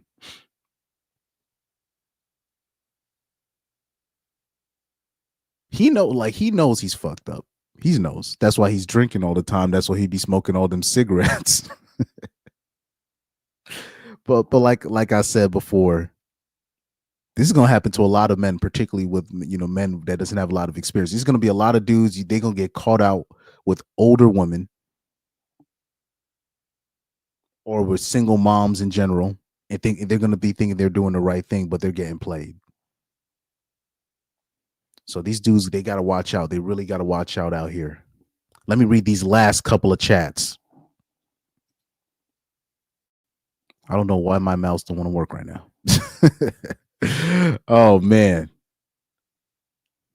OJ Desire says the Akaash embarrassment is a warning for the future. Yeah, that's going to be it's going to be a lot of dudes. Because that's why I tell you guys, don't believe her. I say like this, it's pointless to ask her body count. She's going to lie. You're just going to have to know through her actions, through her testimony. You're really just supposed to let her talk and let her snitch on herself. But the more you come out and just be like, hey, I'm on this date. You're on a date with a broad and you're already coming out. Oh, yeah, I love Kevin Samuels and I love what bruh, really? Or you're coming in, you're leading with your religion, particularly these religious conservative dudes. When they're on their self-righteous tip. Now she's going to be like, okay, let me formulate my plan. Let me strategize how I'm going to do this. You're really just supposed to let her talk and let her snitch on herself. That's what I do. I always tell the broads that I'd be like, hey, just be free. Say what you want. I ain't finna judge you. These bitches will literally say everything just because a nigga with a microphone and a phone comes up to them and say, we listen and we don't judge. And these bitches will tell you something crazy. A whole ass nigga with a spoon as a microphone, with the microphone connected to the spoon, comes up to him with a whole ass, another whole ass nigga that's a cameraman come up to him. We listen and we don't judge, or never have I ever. And then these bitches say the wildest shit. That's all you gotta say. I won't judge you. That's all you gotta say. I won't judge you, man. I'm secure. And they will tell you some wild stuff. That's all you got to do. But people be leading with their Christianity, their religion, their Muslim, and you putting yourself on the 8-ball. You're supposed to let them talk, and they'll snitch on themselves, and then you'll be able to do what you will with that information. He said, for real, they leave out. Oh, shout out to Garrett Grant for he said for late checking it. Oh yeah, Garrett. By the way, I did a show with Undead Chronic last night. That was a powerful stream I did where we talked about can stepfathers be red pill. But yeah, shout out to you guys, man. Thank you guys for watching. Thank you for tuning in. He said, Chris, see you next stream, brother. He said, Akaash looking like a whole fool out here with his girl. But man, shout out to you guys. I still didn't download no new sound bites. My bad. But let me give you this from last time. Shout out to you guys. I hooked up with a blood diamonds dealer in South Africa, and then we took his private jet to like a gorilla reserve in Uganda where we like exchanged diamonds for cash, and then we flew home.